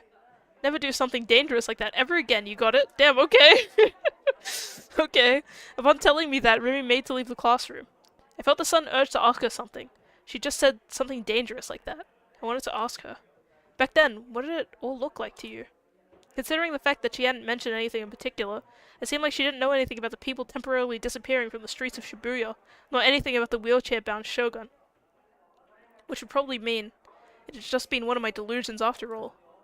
That was why I wanted to ask her. But I didn't think I'd be able to look up and do so after all this time. Either way, I couldn't do it today. I couldn't even prepare myself to ask her. So next time, then. I'd ask her the very next time I came to school. Yeah, I should probably organize the questions I wanted to ask her before then. Huh? Look, Taku, Arihara-san's coming this way. Transfer student? Why was she coming over here? Was she going to come down on me for not helping her on the stairs earlier? But she didn't seem like the type of person to do that. Or maybe she wasn't coming up to me, but she actually wanted Remy for something? Women. The transfer student came up to Remy, then stopped. She didn't say anything. What the hell? As long as Remy was here, I couldn't raise my head. The transfer student's toes were fidgeting, but she... How do you know that? But she still didn't try to say anything. Don't they have shoes on? Orihara-san, what's wrong?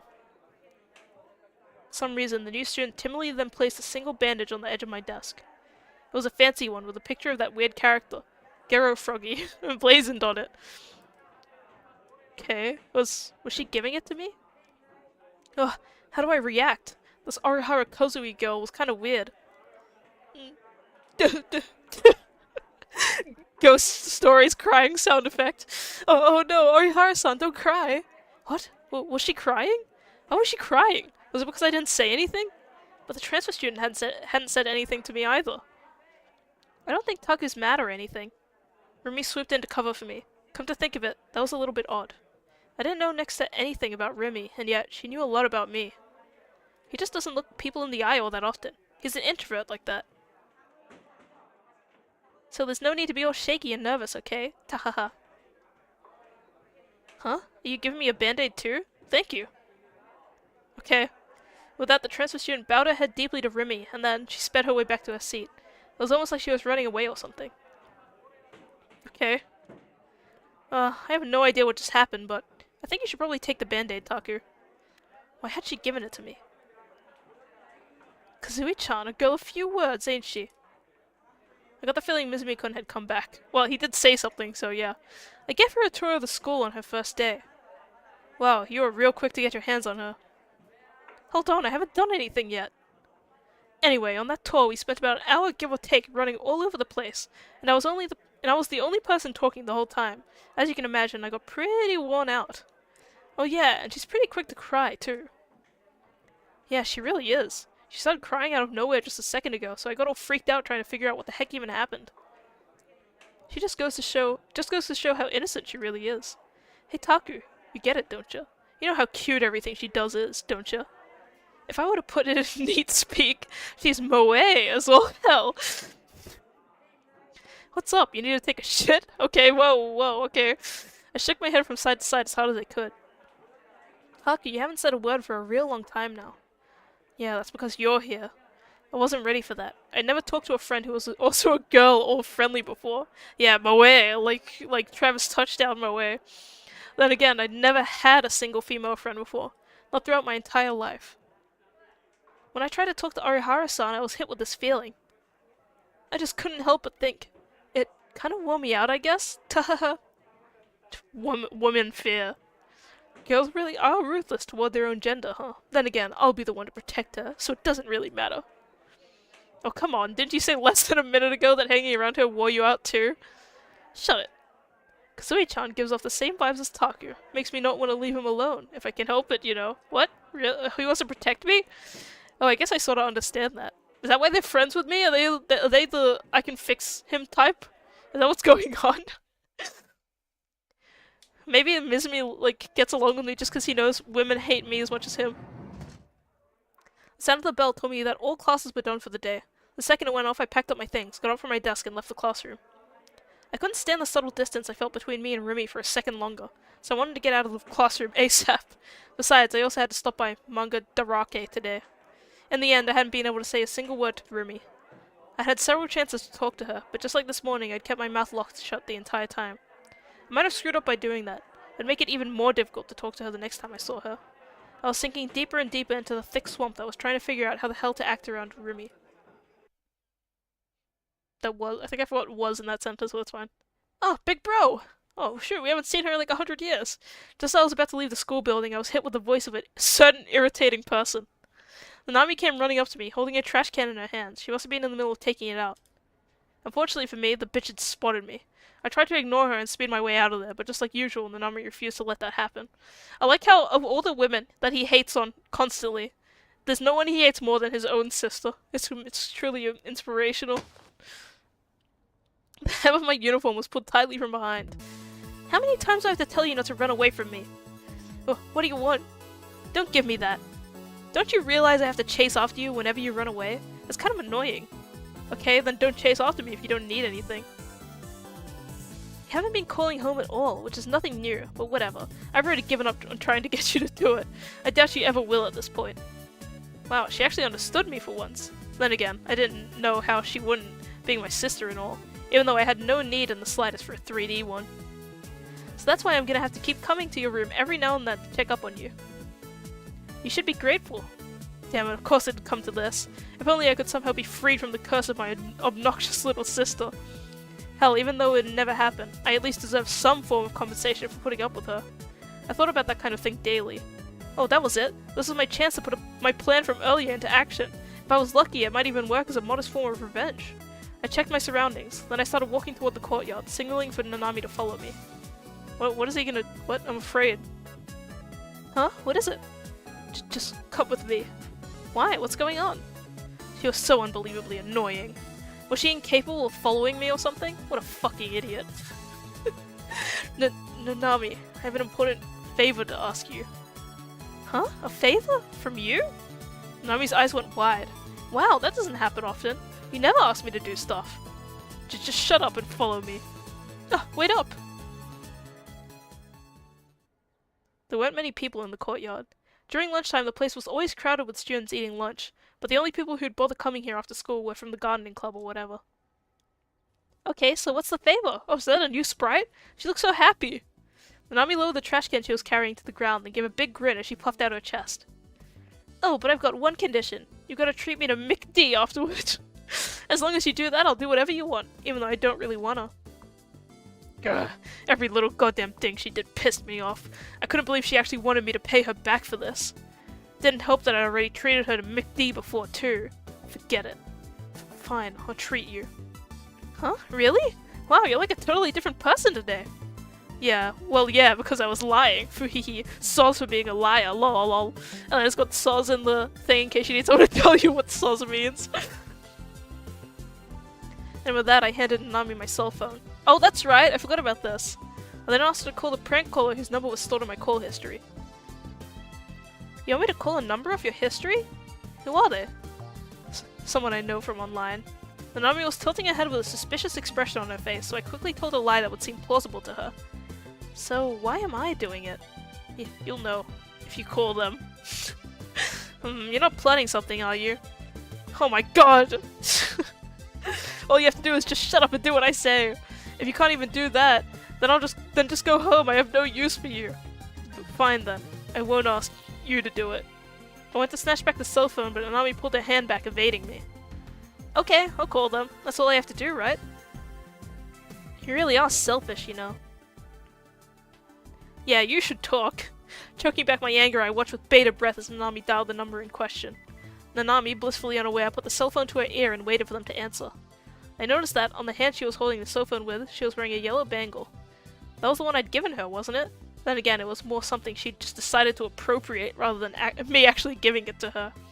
She even wore it when she went to school? Did she really like it that much? Even though it was just some cheap-ass bangle I'd gotten for free, Nanami really did have no taste at all. Not that I could really speak for anyone else, though.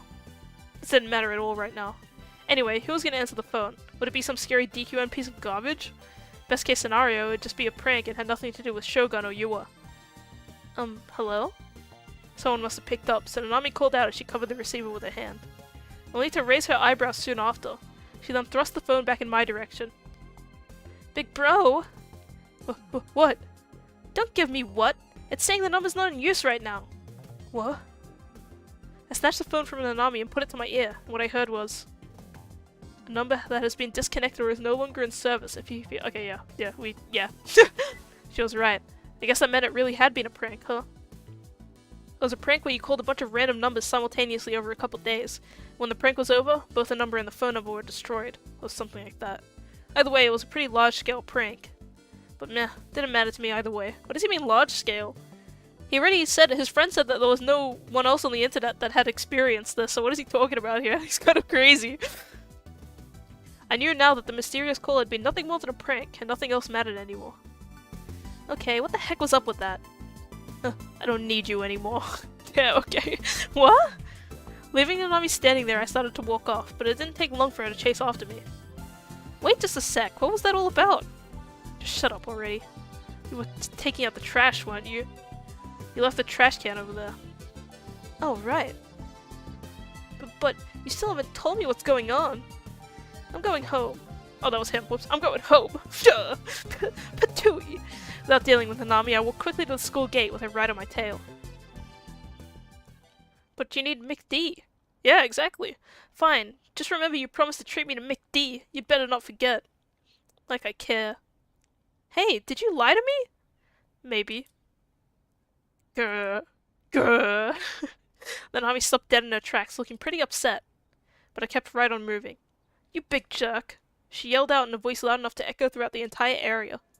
Fed up with her, I went to turn around and saw her glaring at me with her hands on her hips. A jerk like you should get their brain shriveled up by cell phone radiation and die.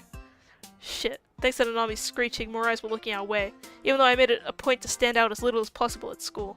My sister was the most obnoxious shithead of all time. Not giving a damn about what Nanami had said, I ran off toward the school gate. It was best to retreat in times like this. Jeez, yeah, Nanami's voice could still be heard even after I passed through the school gate, making me feel completely and utterly drained. Damn, okay. Azuma Matasima was one of my favorite artists. They were ultra famous, and their fans would always form long lines at every one of their events. I'd heard that the new Blood Tune doujinshi that had come out this summer had sold out in no time flat. I wanted to go too, but all of the events where it was being sold at had been way too crowded, to the point where it would have been too much for me. Because of that, I found myself tearfully giving up. It had been naive of me to think manga dorake would be safe just because they'd had consignment sales. There had indeed been some consignment sales, but they'd been annihilated in practically an instant. On various online auctions, the premium price was set at tens of thousands of yen. All scalpers should die in a fire. Regardless, with all that in mind, I thought that it was probably impossible to get my hands on it. However, just yesterday, while I'd been surfing at Channel, I just so happened to see that the new issue had been recently restocked at Manga Dorake, which is why I had headed for it immediately. God, please grant me a miracle! So true. I prayed to the heavens in front of the store, and then I stormed inside. I scanned the doujinshi section with my eyes as wide as dinner plates. I went back and forth down the aisle, searching over and over again to make sure I didn't miss anything. But this guy needs therapy? Yeah, he does. He really does. I feel like more than anyone in the world, he needs it. I couldn't find it. What? No, was it already sold out? I casually observed the cashier. It was a girl. She wasn't very cute, but she did seem friendly. I never even once used the hyper-advanced technique known as asking the clerk about whether or not they had a certain item in stock. Whoops. I didn't think it was that old, but getting 4 hours of sleep instead of 8 took me out like a metal bat. Oh, you were that old. Whoops. Damn. Is this the beautiful power of POKO bedtime story? That's what happens when you log onto the Chaos Head stream. That's right, if you were napping, you didn't miss too much, I guess. Oh, there was an old man, a scary old man in a wheelchair.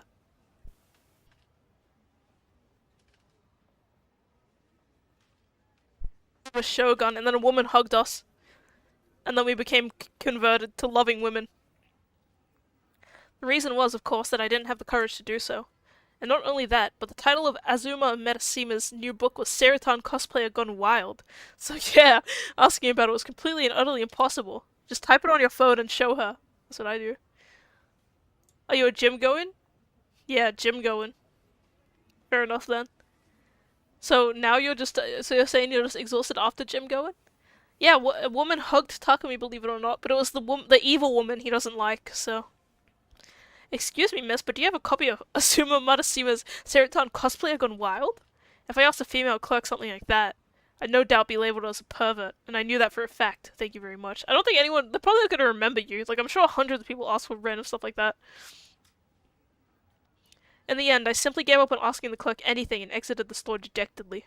Dejectedly. Guess I'll go home. Or maybe I should go to At Cafe. But evil women are the hottest? Yeah, well. They're 3D, so this guy's not interested in any of them. Flipping between the two as I walked, I saw it had been... What? I thought I had been... Wait, what? I can't read. Flipping between the two as I walked, a sword I had seen before flashed past the edge of my vision.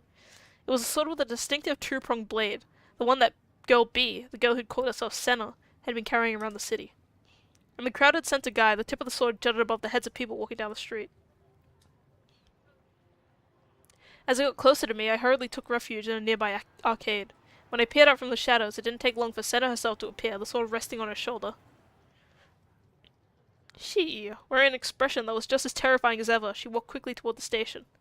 She didn't seem to have noticed me. But even then, after having experienced the humiliation play that was lugging around a sword just like hers, the bold way that Senna walked around without a care in the world impressed me. Was she not embarrassed to hold a huge sword like that? I mean, she had to have been questioned by a police officer at least once. No way she hadn't. As I pondered that, Senna's figure got farther and farther away. Where do they sell badass D-swords like the one she has, I wondered.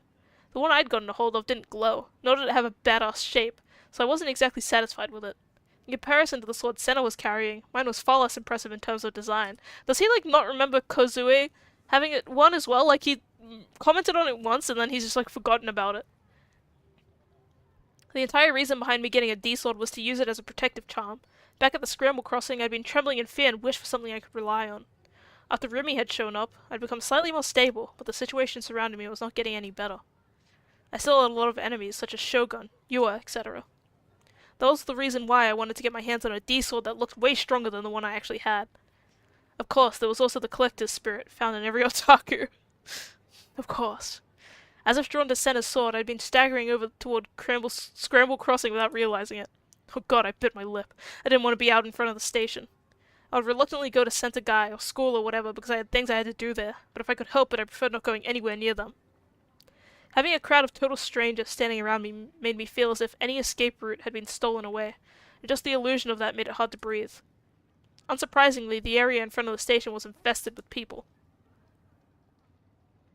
I was starting to feel more and more sick, so I opted to look down at the ground to try to hold back the nausea a bit. Because of that, the next time I looked up, I realized I'd lost sight of the conspicuous sword. It had looked like she'd been walking toward the Hachiko statue, but right then, the light above Scramble Crossing turned green. A sea of people rushed into the intersection from various directions. It became pretty chaotic. A whole host of people walking every which way, and they did it all without even so much as bumping into each other. When I saw something like that, I realized how unrealistic the empty Scramble Crossing I'd seen in my delusion the other day really was. There probably wasn't even a single second in the entire year where there was no people in this place. What was I even trying to accomplish by chasing after Senna in the first place? I hadn't even been able to ask the friendly Manga Dorake employee whether they'd had something in stock, so how exactly was I supposed to talk to someone who looked unfriendly and scary looking like Senna? Besides, she might have been my enemy. I didn't know what she'd do to me if I carelessly followed her around without any form of protection. What was wrong with me? I should just go home. I finally decided on that, but right when I was about to turn around. What the hell? I noticed a white chain lying down on the street. I couldn't see the end of it because it was concealed by the legs of various pedestrians, but it seemed to be stretching from where I was standing all the way to the other side of Scramble Crossing. What the hell? It was a ridiculously long chain. Was it for construction or something? But there was no evidence of construction going on anywhere. I couldn't believe they'd left a chain lying around like this. Was this a location they were shooting at for some movie or TV show? No, they wouldn't be filming at a time as crowded as this. Okay, then did someone throw it away? A chain this long? It'd already be hard enough just to bring it this far out here. Okay, my brain. Regardless, it was definitely going to get in the way of people and cars. Tilting my head in confusion, I examined my surroundings to see how people around me were reacting to it. I thought it would be dangerous if somebody caught their leg on it, but not a single person was paying any attention to it. I rubbed my eyes and tried looking at it one more time, thinking that it might be an optical illusion or something, but the chain was still there. I didn't have the courage to touch it, though. It creeped me out too much. It wasn't a cheap-looking plastic one. It was an extremely sturdy-looking iron chain. How long had this thing been left sitting here? How did no one trip on this? Oh, what am I even asking? This probably isn't real. This is in his head, probably. What am I talking about? If these were normal circumstances, I'd think it was some kind of trap. After which, I would have run away in fear, suspecting that something terrifying might have been waiting for me. But now, for whatever reason, I couldn't help but wonder where the chain led. My mind was overtaken by a compulsive obsession that told me I had to follow this chain. Okay. I crossed the Scramble Crossing before the light turned red, bumping into several pedestrians as I did. At the end of the continuous chain was an old dark green train car that was sitting next to the Hachiko statue. The wheels had been removed, so it was closer to a monument or an exhibit rather than a functional train car. You were supposed to be able to enter it freely, too. The white chain was extending from the open door to the inside of the train. There were tons of people parked in front of Hachiko, but not one was paying any attention to the chain. They didn't show any signs that they were even aware of it. As well as that, there were no signs of any people on the train at all. That's the granny dimension. With a gulp, I peered inside the train car. What the hell? Okay. In that moment, I realized it was a trap. I couldn't believe it myself, which was why I hadn't suspected it at all before. The car appeared to be empty, but there was the figure of a single person inside. Aoi Senna was sitting cross-legged on a burgundy train seat. Her sharp gaze was fixed firmly on me. For some reason, she was holding a light blue popsicle in her hand. That was a crunchy-kun, right? Forget it. I couldn't care less about crunchy-kuns right now. More importantly, the gigantic D-sword she had been carrying was mysteriously nowhere to be found. I wondered where she had even managed to put the thing with how huge it was and all. No delusion. In place of the sword was a white chain, coiling around one of her legs. Which reminded me that, back when I'd first met her in Sentai, she had said something about finding her in a train car in front of the station. This must have been what she meant. Was she the one who put this chain here? Could she really have been lugging around such a long chain? It looked like it weighed over 10 kilograms, and not only that, but it had to have been over 50 meters long. I had no idea what was up with this girl. She was entirely unknown to me. She wasn't normal. Could she be Shogun? Feeling scared now, I moved to run away without saying anything, only for a sharp voice to strike me right then. Come in. I automatically stopped dead in my tracks. A blatant, commanding tone, one that acted as if the train belonged to them. Of course, I had no intention of going inside. I didn't know who she was, I was scared of her, and I was awful at talking to 3D women when alone with them. I didn't even want anything to do with her. I told you to come in. Senna's attitude toward me... What? I wasn't allowed to talk back. What? Oh, told me! Whoops. Senna's attitude told me I wasn't allowed to talk back. She hadn't moved a muscle, but I didn't know what she'd do if I showed even the slightest hint of trying to escape. Maybe she was actually a DQN, one that would beat someone up without hesitation. Also, if you haven't seen this as well, DQN is pretty much the way that he refers to normies. That's what... they're normies. Talk about scary.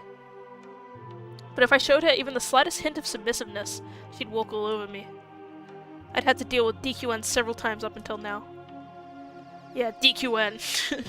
Whenever that happened, the best thing to do was just run away. It didn't matter if you obeyed them or not. You'd get hurt after they were done with you no matter what you did, so the best option was to just run away. Let's see if I can find an opening.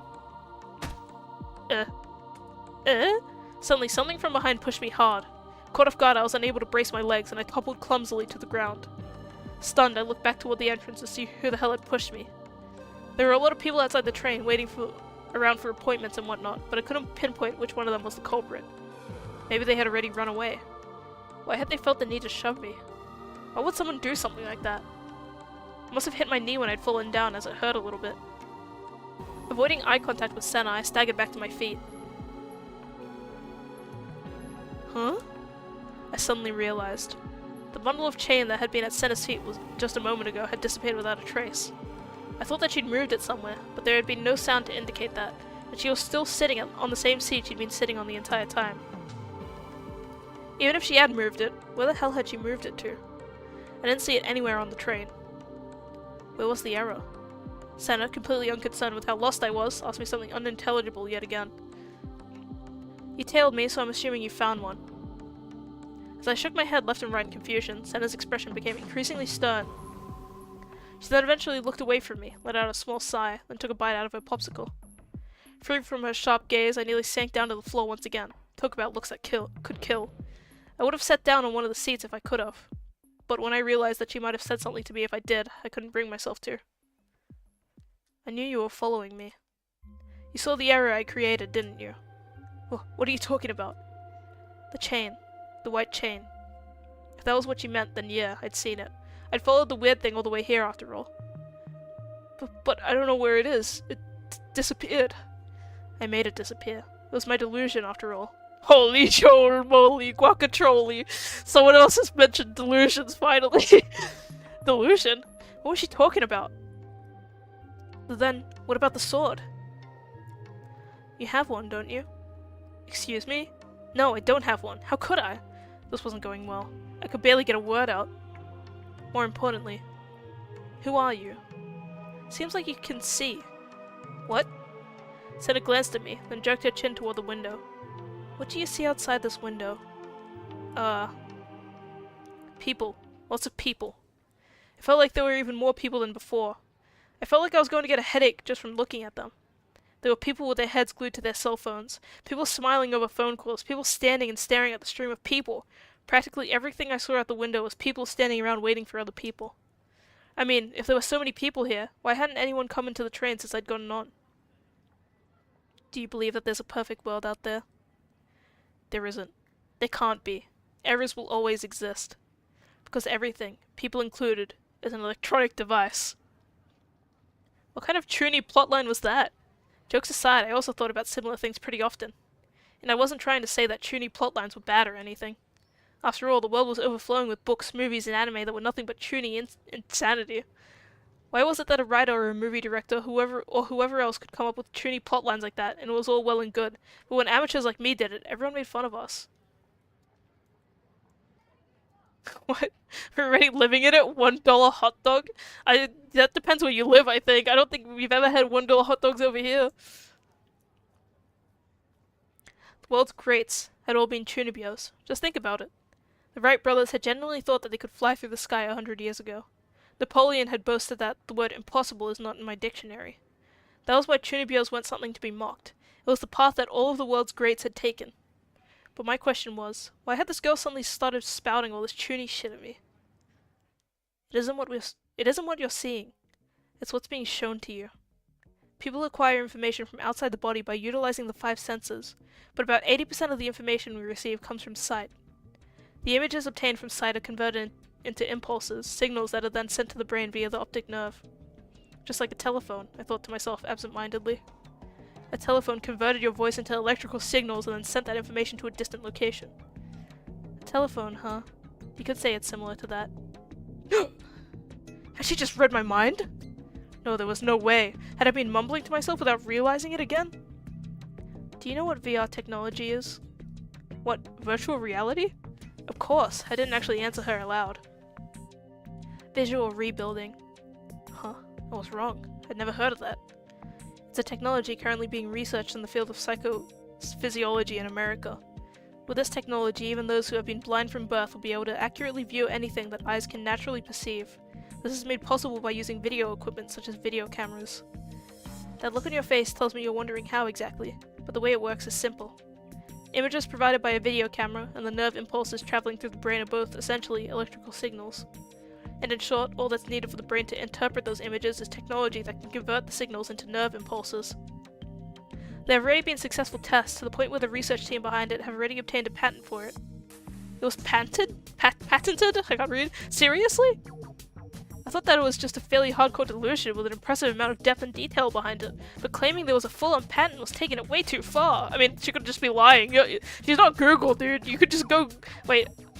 Never mind, so there's smartphones, is there? I guess you can't really just Google it. You can look it up at home, alright? Something can be inferred from that patent. Senna, who had been looking out the window the whole time, turned to face me. She slowly crossed her legs. If it's possible to convert specific information into nerve impulses, wouldn't it be possible to control all 5 of the senses and even the free will of people itself? Even though it was right in front of Shibuya Station, it was strangely quiet on the train. It felt as if it had been deprived of sound itself. It was obviously an illusion, but I couldn't help but remember the delusion I'd had several days ago of the deserted Shibuya. As I thought about it, I couldn't take my eyes off of the crowd moving outside the window. Like I said before, people are electronic devices. And I don't mean just the brain either. The entire body has nerves with electricity running through them. In other words, even our bodies and actions can be controlled as well. Theoretically, that is. This girl. I was taken aback. This girl was even more delusional than both me and Yua combined.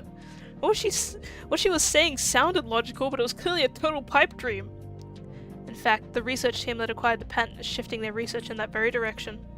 The contents were so dangerous that the President of the United States issued a memorandum to try and prevent any further research. How much of what she was saying was actually true? It said, "No agency shall conduct or support classified human research without having proposed and promulgated the common rule." Senna looked down and clasped her hands, resting on her knees tightly. But the world is full of nothing but corrupt factions. Factions that have no regard for morality and will sacrifice others without a second thought for their own personal gain. It makes me sick. After she finished voicing her disgust, she stuck the last chunk of the nearly melted crunchy cone in her mouth and then suddenly stood up. I reflexively started to shrink back, only to run into the wall behind me. Ignorance is a sin. People claim ignorance is bliss, but that's simply naive. Doubt the world. Study its mechanisms. This world is imperfect. Whoops. She was coming toward me. Thinking she might hit me, I tried to shield my face with my arm, but in the end she slipped right past me without doing anything. Is the scenery your eyes perceive truly real? Without looking at me, she murmured that as we passed each other, and then she promptly exited the train by herself. I stared out the window at Senna as she walked away. Without looking back at me even once, she quickly disappeared into the sea of people. In the end, I had absolutely no clue as to what she'd been trying to tell me. The only thing I took from it was that Senna despised the world. Typical Chunibyo. From my point of view, though, it sucked ass to have her shoot her poisonous Dempa bullshit at me without even letting me get a word in. Her tone of voice alone had made me feel like I was being lectured. The way she talked was often a moe characteristic when it came to 2D, but in reality it only served to make me feel even more like a total DQN. Make her feel even more like a total DQN. but the fact that she hadn't attacked me was a relief. A surprise considering that, for some reason, she always gave off the aura that she was just raring to slap anyone and everyone. I wanted to take a breather after that, so I sat down on the seat where Senna had been sitting before. Immediately following that, a DQN-looking couple suddenly came into the car. After that came a trio of people that were obviously DQN Kogyarus, then an older, middle-aged man, and then a young businessman wearing a suit. The train car had become claustrophobic in the blink of an eye. Before Senna had left, no one had even tried to enter the car, so where the hell had they all come from? The voices of the DQN couple and the Kogyarus were way too loud, so I quickly got out of there while telling them all to go to hell in my head. Damn, they interrupted his peace. Those bastards. So I guess every woman he knows is also quirked up and strange. Oh, he's talking to his friend again. So yeah, that's how I ended up getting tangled up with an IRL Toonie chick. Okay, asshole, this time you have pissed me off. Damn. Seriously, Lord Neidhart. You're always saying shit like, oh, I don't give a fuck about 3D, but you've been getting real nice and close with a bunch of 3D girls recently, haven't you? You even said earlier that one of them broke into your house. I don't care who you are, that's straight out of an error gay. You plunged straight into your once-in-a-lifetime chance to be popular. Alright, listen well. I'll admit that I have indeed amassed quite the number of opportunities to speak with cute females. He's really talking like someone that would act like him on the internet too, isn't he? However, every single IRL one is a fucking mental case. You try being on the receiving end of their brain-melting Denpa attacks. The sheer scale of schizo, it's legitimately horrifying. Okay, I truly am sorry. Don't worry about it. God, okay, whatever, bro. Even after I'd gone back home, I'd still been somewhat interested in what Senna had told me. Of course, I didn't think that what she said was true, but I was pretty sure that I'd be able to confirm it for myself if I did a little bit of research into the patent and the memorandum specifically. So with Grimm's help, I started searching the internet. I was also able to get one of Grimm's friends who lived in America to help us out as well. But even with all that help, I still didn't think we were going to find anything. In this day and age, you couldn't trust anyone without a source. I mean, I think it's always been like that. Yo, I just got a message from Shiho. Shiho was the friend of Grimm that I mentioned earlier. He lived in America and spoke fluent English. Okay. Let me guess. BS, right? That stupid fucking mental case. She had to have just been making a fool out of me because she didn't think I could understand English. I don't underestimate the power of the internet. I mean, you still can't understand English. What are you talking about? Consider yourself pwned. It exists, apparently. Huh? It exists? What did? The guy went out of his way to TL it for us. Oh, translate it for us. Okay. Anyway, let me up it. Is this just more bait?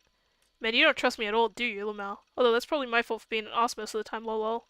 Okay, then how about I invite Shiho instead? Could it actually be real? I've been tricked by Grimm several times in the past.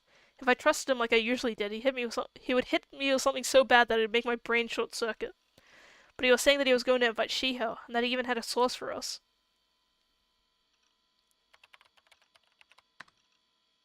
If this is just you baiting me again, I'll kick you out of the guild. Okay, trust me just this once. He was being surprisingly confident. Maybe it really was okay to trust him this time. Damn it, I'm such an easy target. You really are. To everybody, really, you are. Slightly nervous, I squinted my eyes halfway shut to protect myself from seeing anything too quickly or too clearly. And then I clicked the link. Oh, it's brain imaging test, okay. Well, what is this? It's real. It was a document written in English with a bunch of strange diagrams on the lower half. Part of it looked like a human face. Can I read this? Huh. I can kind of half read it. I would read it all right now, but I won't. I'm probably going to screenshot this and read it off, though. The headline read, United States Patent. I knew that much, at least. In other words, this was an actual US patent. Yes, okay, the instant flashback. It was real. I then went to open one of the two text files that had come bundled with it. One of them had a series of news articles that seemed to mention the patent, all of which were translated into Japanese. One said that the Psychophysiology Research Laboratory of America's Victor Chandriya University was currently researching a groundbreaking invention known as VR, visual rebuilding. As the goal of the research was primarily for healthcare, it had been gaining the attention of visually impaired people from all over the world. It was groundbreaking technology that enabled people who were blind from birth to see the scenery in front of them through video cameras and other imaging devices. To put it simply, this was done by converting signals, the ones that composed the image data that the video camera received, into the only signal the brain could recognize, electrical signals known as nerve impulses. These are then transported to the brain via the optic nerve. There had already been successful tests with one patent, and the patent had already been registered. It was actually approved. So did that mean that what Senna had said wasn't just some chuny delusion? I gulped, then went to open the other text file. I began reading. Presidential Documents, Memorandum of March 27, 1997. Whoa, was that long ago? Damn. Strengthen protections for human subjects with classified research. The agencies shall jointly propose to prohibit waiver of informed consent for classified research, part of it said. Beginning 1 year after the date of this memorandum, no agency shall conduct or support classified human research without having proposed and promulgated the common rules, said another. The document was then signed at the bottom by William J. Clinton and closed with the White House, Washington, March 27, 1997. I don't think it's lobotomy, I think it's like electrocuting your brain. This is also the second Bill Clinton mentioned. What's up with that? In like this past chapter. A memorandum from the President of the United States. The content sounded like the premise to a movie or something, so I never would have thought it was actually real. Does it say lobotomy? Oh yeah, it does actually say that. You're right. I want to check the original document via the URL. I guess because they have to... How else are they going to electrocute your brain stem, your optic nerves or whatever? I want to check the original document via the URL. Even I could read English for the most part. Despite how I might have looked, I was a lot smarter than those DQNs that went to school every day. The actual contents written in the document were the same as the translated text. Fair enough. Yeah, I'm doubting you. Which means Senna's words echoed in the back of my mind. Yes, we just talked to her. It was starting to get somewhat difficult to understand at this point, but with what Senna had told me, combined with the sources we'd found online that backed her up, it all sent chills down my spine. I had a feeling that something terrible was lurking within, but what confused me the most was what Senna's true intentions were in telling me all this.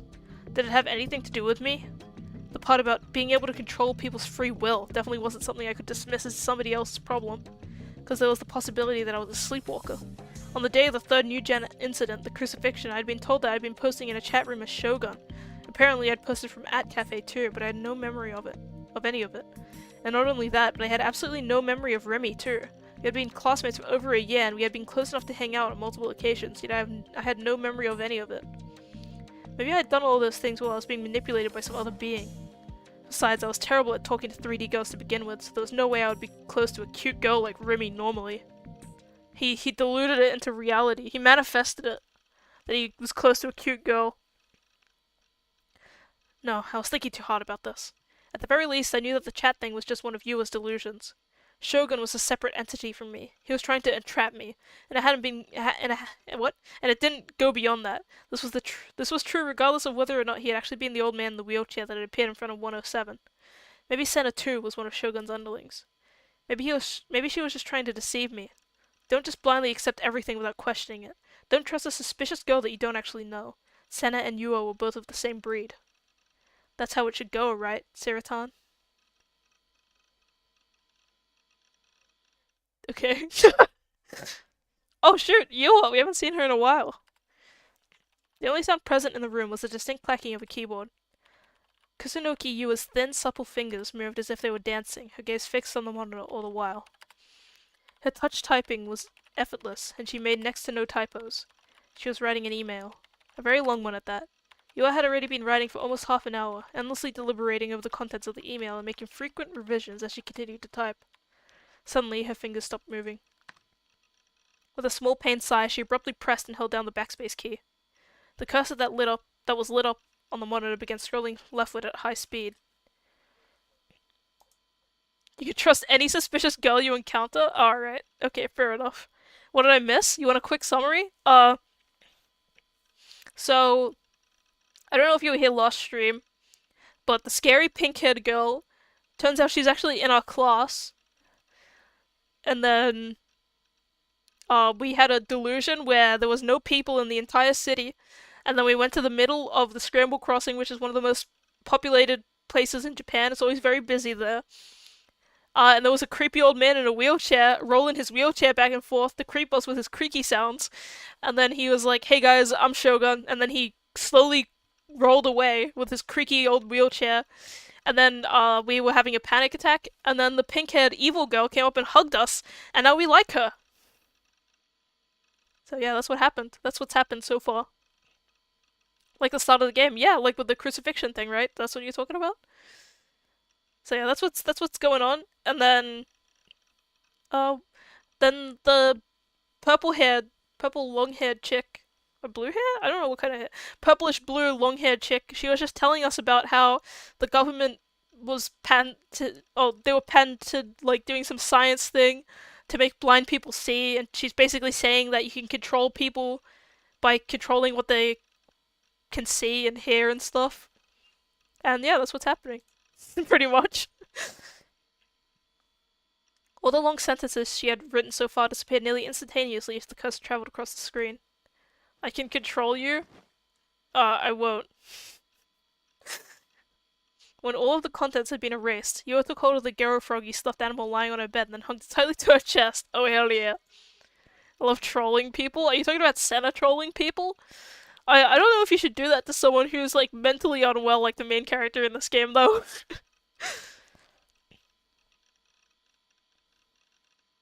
This was a habit that Yua had developed recently. If she did not hug something in this way, she would be faced with unbearable anxiety. Okay. Burying her chin in the stuffed animal, Yua sighed once again and shook her head softly. Please, give me the courage to do this. Murmuring softly to no one in particular, Yua's expression stiffened. I've been trolled so many times by mentally unwell people, only Farah returned the favor. Whoa, whoa, whoa, whoa. With the stuffed animal resting on her lap, she returned her hands to the keyboard. Within the monitor, each letter she typed in a fluent manner was quickly displayed in sequence. Compared to the one she had erased just moments before, this email was far more short and simple. It only served to provide the bare necessities of what she needed to convey. When she finished writing, Yua hesitated for a moment, and then she resolutely clicked on the send icon. Ah, I sent it. Before she could stop it from going through, the email had already been sent in the blink of an eye. It's okay. I mean, maybe Twitter individuals would invent a new mental illness. Oh sure, it's autoplaying, my bad. Although she had not been expecting one, there was no sign of a reply at all. If she wasn't really expecting one, why was she looking for it? Huh? Huh? They already have? Oh damn. There I was in my beloved room 37. As I sank down into the recliner, I started chewing on my nails in an attempt to distract myself from my irritation. There was a reason why I'd come to At Cafe 2 days in a row, yesterday and today. A V-tweeter? I mean, that only applies to people who are like VTubers or whatever, isn't it? 2 nights ago, after Grim Shiho and I had found out what Senna had said was true, I'd received an email. God damn it. What? How do I turn off auto playing? Now it's auto playing and I'm not reading fast enough. Auto mode X? Well, what is that in keyboard? Oh wait, change page? No. What? How am I supposed to know? F. Why is it in control? Do I have a controller? I don't even have a controller plugged in. No, don't do that. In it, she'd insolently said that she wanted to talk to me one more time. Fuck off, I'd wanted to tell her. Let me see this. I feel like VTuber would be someone who was pre-debut for like 5 years getting 20k Twitter followers before their first stream. I feel like most of them even reach 20k? There's some VTubers that don't stream, they only have a model. I mean, if they're VTubers, they don't stream, right? That's like part of it. Inner workings of streaming and content. That's like me! Oh, dude, I should open a Twitter account. I'd be so popular with them. Unfortunately, I'm normal. I don't use Twitter. But if I did, I'd be so popular because I only stream once a month too. Alright, let me Google how to turn off auto mode on this real quick while we...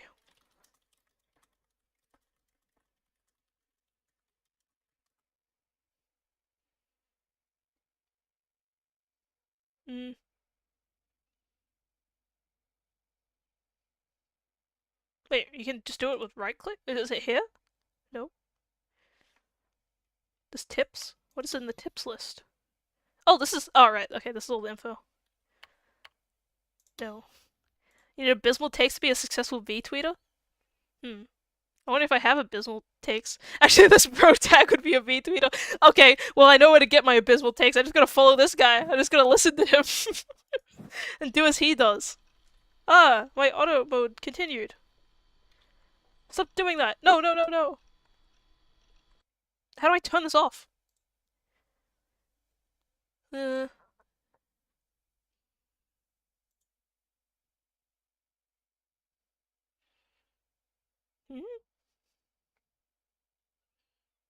I have no idea. What? I don't remember having this issue before. What did I do? I apologize for being so bad at this multiplayer Archetypes mode. I would never apologize for being bad. Never. It was true that I wasn't used to talking to girls. That's why I'd been so happy back when Yua was hitting on me. Just goes back to talking, to reading. And yet the harlot had been toying with me behind my back. And on top of that, she'd come up with all those insane delusions. Even I had delusions, sure, but I never bothered anyone else with them. But that girl assaulted me with a schizo BS that treated me like I was the new gen culprit. I could never forgive what she'd done to me. Never. Guys, keep your eyes peeled for my Twitter debut. So I'd ignored her email, but there still had been one thing that concerned me. What do you mean free trading? Women trading? In her email, she said she was going to come to my base, and I knew for a fact that she knew my address. That was why I decided to take refuge in At Cafe, despite it not being a school day. If I had— wait, she knows where this place is, though, too. If I had the option, I would have brought my D-sword as a protection charm, but unlike Senna, I didn't have the courage to walk around Center Guy with it. At any rate, spending almost half a day in an internet cafe was fairly tiring. The recliners were comfortable and it was equipped with showers, but I still couldn't fully relax like I could have. They have showers at the internet cafe? What? What the heck's going on in Japan? And then the biggest problem of all, Seritan wasn't here. After 2 days spent holed up in the cafe, I realized just how much the mere presence of Seritan helped me. I wanted to hurry up and get back to my base as soon as possible. Just so you know, Seritan is his anime waifu. Those people don't shower? Why would they have showers there? It's just weird to have showers at a cafe, you know? Am I the only one that thinks that's kind of strange? Quite dystopian. Damn. Damn. It's cheaper than a hotel slash a capsule hotel? Okay, that kind of makes sense. And you could stay on the PC the whole time. Oh, it's for— okay, I understand then.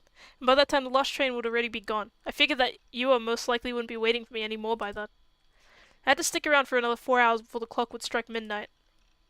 I was sure time would go by a lot faster if I played ESO. I moved my gaze over to the PC monitor. My second character, Lisa Lotte, was standing there aimlessly, not moving. Is the scenery your eyes perceive truly real? Senna's words came to mind. More than half of what she'd said was true. The only thing I couldn't find a source for was the part where she was talking about controlling even people's wills and bodies.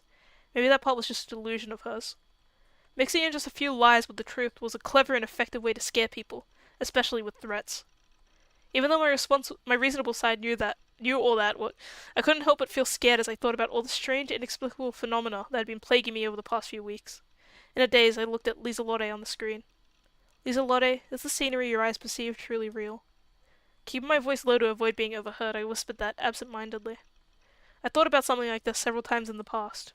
The world that I was looking at right now, Baselard, was the world that Lisa Lotte lived in. It might have been real for her, but from my perspective, it was fake. Which meant that the world that I lived in was seen as fake from the point of view of the person controlling me. He's getting a little too meta right now. However, just as Lisa Lotte couldn't perceive me as a higher being, I also couldn't perceive the person controlling me as a higher being. I wondered if Lisa Lotte was thinking the same things that I was thinking. At the very least, she couldn't move on her own. I had to interfere in order for her to move. So, what about me? Maybe I too couldn't get up from this recliner without the interference of the person controlling me. To test this, I tried to stand up. I did it with ease. After that, I tried sitting down. It took no effort. But the sequence of events, was it really of my own volition? Or was it the result of someone's interference? I had no way of knowing. Huh? I heard the sound of the partition door to the private room being opened behind me, and at the same time I felt someone come in. Startled, I turned around. Yeah, are you stupid? She knows where this place is. Kasanoki Yua! I was so terrified that I was about to scream. She looks evil! But Yua's hand quickly covered my mouth. Her hand was hot, and the scent of Yua's sweat infiltrated my nose. Be quiet. Don't make a sound. Promise not to make a sound. Will you promise me? You better not say otherwise. Promise me. You'll do it, won't you? Why is everyone he knows crazy? Do it. Please. I'm not gonna do anything. In the small private room, the only way out was blocked by Yua. The next thing I knew, my shoulders were being held down with such incredible force I couldn't even get up from the seat. Yua's cold gaze pierced through me at point-blank range. I couldn't help but look away, and my eyes fell on the 3 Gero froggies attached to the bag she was carrying on her shoulder. Alright? Don't make a sound. Okay. Okay, woman.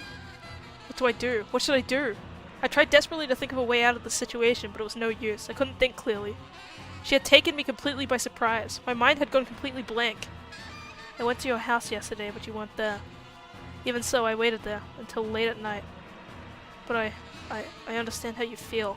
While you were trying to avoid me, I really do. I deceived you, Nishijo-kun. If you acknowledge that, then just stay away from me. I have nothing to say to any of Shogun's underlings. Anyone who traps a weak person like me is a demon. Yua looked down once. She looked like she was hesitating to say something. But then after a moment, she, very clearly, said a single phrase. Whose eyes are those eyes? You know it, don't you? You can't pretend otherwise. It was the dying message from the vampire case. It's been all over the internet, and it's a phrase that's incredibly popular throughout Shibuya. But even before it was popular, I knew about it. There was a person using that phrase even before the vampire. Shogun. I showed you it before, didn't I? The chat log between Neidhart and Shogun. That's right. That was where Shogun had written it. Whose eyes are those eyes? Which means... Yua inched her face closer and closer to mine. Her tone of voice was calm, but the eyes shining behind her glasses were ice cold. She was staring at me. I looked away. Shogun is you. In other words what? Please, Nishijo-kun, please. That was when I noticed. Yua's hands were trembling. Or was it just that my hands were shaking so much it made it look like hers were, too? Don't get it? What don't you get? What are you wondering? While I pondered that, something unbelievable came out of my mouth. Don't kill anyone anymore. What? You aren't even aware of it, are you? But I understand that too. After all, you have no way of knowing, Nishijo-kun. Knowing? Knowing what? Yua's eyes shone with sorrow. Even though she had been staring at me intently until now, she suddenly cast her eyes downward. Have DID. Multiple personalities. No, you can't fix him. What are you talking about? You're projecting. Had multiple personalities? At first, I fully intended on turning you over to the police. Despite how confused I was, Yua continued to talk. And if that didn't work, I'd even thought to take matters into my own hands. But when I investigated you, I found that you were suffering just as much as I was. The eyes behind Yua's glasses once again took a hold of me. They pleaded with me. And no matter how hard I tried to see it as something else, I couldn't see her as anything other than genuinely worried about me. And that horrified me. I want to help you. This girl's delusions were getting out of control. What she was saying was totally insane. Or was it? Was it really insane? So, let's go to the hospital. We'll do it together. I didn't truly know myself. Understand myself. I had posted in a chat room under the handle Shogun without knowing it. Even though I had no memory of it, I had become friends with a girl named Remy. It wasn't just me sleepwalking, and it wasn't some higher being controlling me. Maybe the person controlling me from inside my head literally was inside my head. I wasn't me. I wasn't me. I was a different personality. I had multiple personalities. No! She's like... She influenced his mind! Holy moly, Senna was right! She's like one of those like people on the internet that look at the true crime videos and they're like, this person wasn't evil or messed up or anything. They just had this mental condition and they were misunderstood with no evidence whatsoever. She's infecting his mind. Whoops. Whoopsie daisy. My head hurt. A throbbing, stabbing pain ripped through it. That wasn't possible. This entire thing was bullshit. Who would ever believe that? It too was yet another one of Yua's delusions. She was my enemy. She was impeding my way of life. She was trying to trap me. She was trying to destroy my mind. Even the hospital itself was under Shogun's reign. The only person I trusted, Dr. Takashina, had disappeared in such a sudden, inexplicable manner. Shogun must have made him disappear, and if I did what Yua said, he'd make me disappear too. I don't believe her. It's not true. It's not true. It's not true. It's not true. It's not true. It's not true. It's not true. I was stuck in my own head. I shoved Yua off me with every ounce of strength I could muster. I have a disease that makes me look at big boobs. If I don't, I explode. Sure, buddy. Sure. Slamming into the wooden sliding door behind her, Yua slumped down to the floor with a grimace. Finally freed from Yua's grasp, I grabbed my bag, stepped over Yua's body, and made for the exit. Wait! Still crumpled on the floor, Yua grabbed my ankle. Her hair was disheveled, and her glasses were falling off her face, but she made no effort to fix them. Seeing her clinging so desperately to me terrified me so much. A pathetic scream escaped from my mouth. She was my enemy, one of Shogun's underlings. I won't be deceived. I won't be deceived by you ever again. Don't touch me! I shouted as loud as I could, and Yua quickly let go of me. In that window, I bolted out of the room. I tore a 5,000 yen bill from my wallet and slammed it down on the counter in front of the dumbfounded receptionist. And then, without getting my change, I burst onto the elevator leading outside. I nearly tumbled out of the elevator as I burst outside. I don't think I'm misunderstanding anything. The sun was already setting. I examined my surroundings. There were people everywhere. Run. It doesn't matter where, just run. My base wasn't safe. She was following me. I had no idea where to even go, but I started running anyway. Thinking that Yua might get off another elevator at any moment now. That she might threaten me again in that ice-cold voice of hers. I didn't want to stay there for even a second longer. He's running again. I looked behind me over and over again, but I kept on running regardless of what I saw. The pedestrians were all in the way. I bumped into a businessman and a DQN-esque high school girl. When that happened, I was showered with curses. But I still didn't stop. I just kept on running. It hurt to breathe. I picked some random-ass road without thinking, and I still had no idea where I was running. I stopped to catch my breath. I checked the scenery around where I was standing. It was in front of Maruichi, which meant I could take shelter in Miyashita Park. I would take a quick break there, then I would run somewhere farther away. If I went to Yoyogi Park, there would be plenty of places to hide, so I could spend the night there. I couldn't help but wonder what was behind me. I didn't see any signs of Yua. However, I wouldn't be surprised if she appeared in front of me at any second now, complete with the most terrifying demonic expression I'd ever encountered. My instincts screamed at me. Run! You need to run! Ugh. Exhausted, I weakly sat down on the pavement of the Miyashita Park overpass. I'd run way too much. My throat was dying. I wanted to drink a nice ice-cold cola. But I didn't see any vending machines nearby. Maybe I was okay now that I'd come this far. No, I couldn't be careless. I still had to be fully aware of my surroundings. There should only be a few people in Miyashita Park at night, or at least that was what I expected, but much to my surprise that wasn't the case. There was a businessman walking briskly through the park, likely using it as a shortcut, an older man sitting on a bench messing with his cell phone. Several homeless people sitting around absent-mindedly, and lastly, a person wearing blue talking to one of them. A police officer. Holy moly. The detectives? Was there a crime here? Was it the pregnant man one? The police. I gulped audibly. I remembered that I'd been questioned by a pair of detectives a while ago. I hadn't heard a single thing from them since then. They'd said that they were going to guard the area surrounding my base, but there was no sign of them following through on it. Although, according to Mizumi-kun, they'd apparently come to investigate Suame. Those two detectives. What were their names again? I couldn't remember. I told both of them the truth about what I'd witnessed at the scene of the crucifixion, but in hindsight I couldn't help but think that they'd already been looking at me with suspicion as I did. Right as I thought that, the policeman who'd been talking to the homeless man glanced at me, or at least that was how it felt. Oops. Oh no. I think you're probably fine, dude. You're overthinking it, I thought to myself, but I still tried to follow the police officer's movements closely.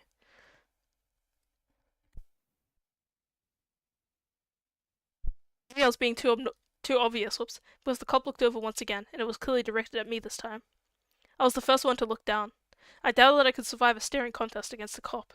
Had he looked at me for a reason? Or had he just looked at me because I'd looked at him?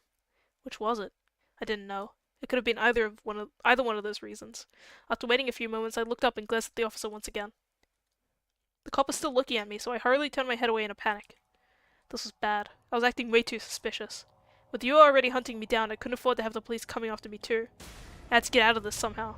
I wiped the cold sweat from my forehead. Still sitting down, I took a textbook out of my bag. I pretended to start reading it, and I casually looked over to see what the policeman was doing. The police officer brought a black object, likely a police radio, to his mouth. Was he reporting something? But from where I was standing, the sound of cars passing by on the street below me was so loud I couldn't hear his voice at all. This couldn't have gone any worse. That was what I felt like. Maybe I should get out of here, I thought to myself, but it was too late for that. If I did anything careless, it would be suicide. If you pretended to read a book, you would have to keep up that pretense for a certain amount of time or else you'd look suspicious. I had to keep up the act until the cops stopped looking at me. But right as I thought that, I realized that a figure who'd previously looked like they were heading for the park was instead walking straight toward the policeman. Ugh. Upon looking at them with the corner of my eyes shot open. Yua! She couldn't possibly have come at a worse time! Cold sweat seeped not only from my forehead but from my entire body. This was bad. This was really, really bad. It didn't look like Yua had noticed me yet, so I prayed that she would just walk away without doing so. My prayers went unanswered. After all, the policeman's gaze was still trained on me. It was only natural that Yua, who had ran up to the cop and said something to him, would follow his gaze and lock onto me. I clicked my tongue, tucked my textbook into my bag, and then partially got up. I took a position that would allow me to bolt at any time. Yua and the policeman exchanged a few words, and then they both looked at me. Don't look at me. Yua then blatantly pointed at me. She was explaining something to the cop. You fucking bitch. You gotta be kidding. You gotta be fucking kidding. This felt like there was enough to make even a level-headed person like myself completely snap. Wow, that's an interesting way to describe yourself, bro. Yua was reporting me to the police. And not only that, but she was telling him that nonsensical, delusional bullshit that she'd pulled out of her goddamn ass. The idea that I was the new-gen killer. That may be enough to satisfy you, but you just put stuff in- But, wait, what? But you just put yourself in my shoes. How would you feel if you got falsely accused? My cries obviously had no way of reaching her. The policeman who had listened to Yua's story began to approach me, his shoulders squared. I stood up. Shit. I was trapped. She was going to ruin my life. What do I do? What should I do? Should I just tell the policeman the truth? That it was all a delusion she came up with? I didn't do anything. I was a model citizen. There was no way. That would never work.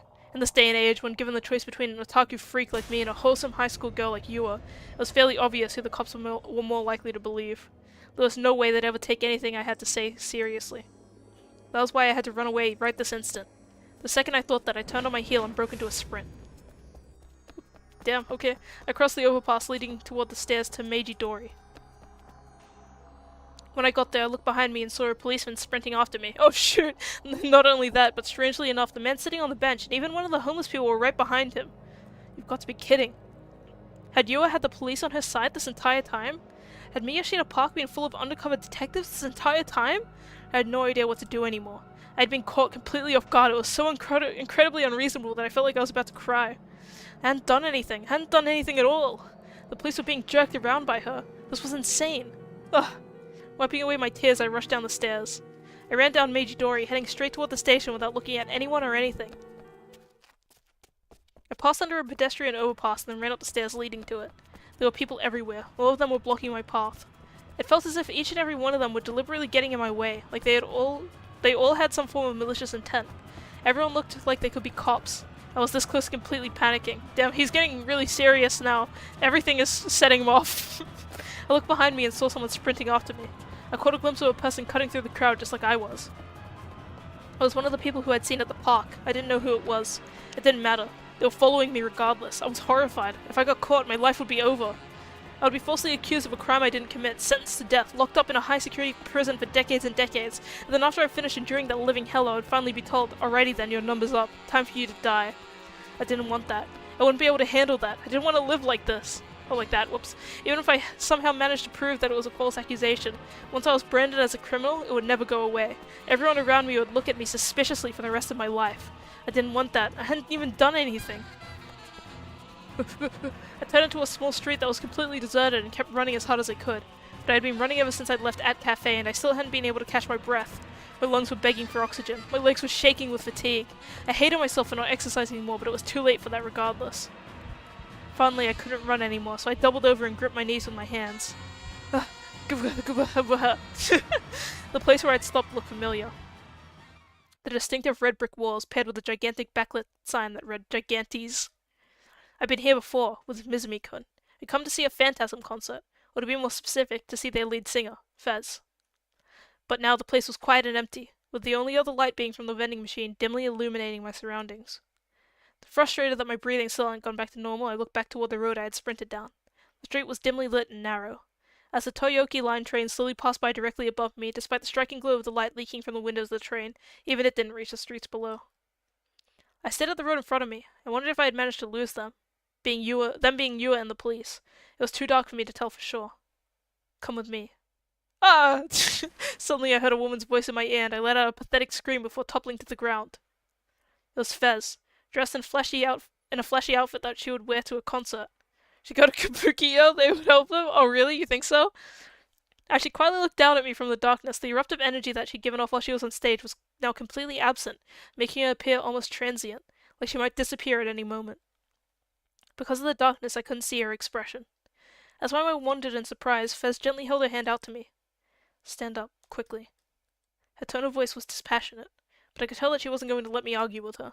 Still holding out her hand, Fez slowly craned her neck and then narrowed her eyes as if she had seen through the darkness. We need to run. Why? I just finished running, dude! Did she know that I'd been running from Yua and the police? I was freaked out for a second, but I knew that right now, salvation was almost within my grasp.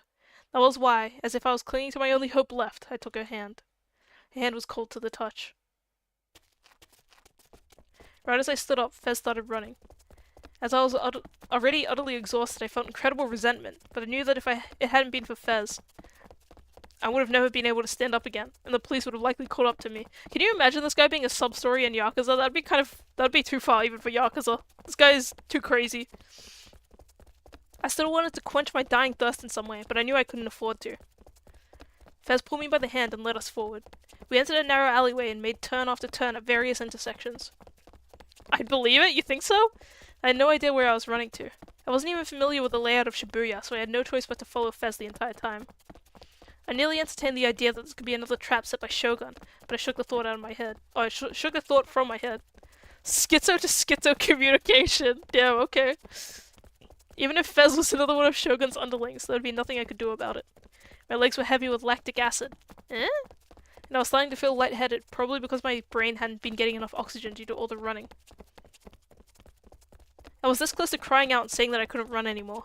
In fact, I may or may not have said it several times unconsciously. But even so, Fez never once looked back at me. Whoops. She just kept on going.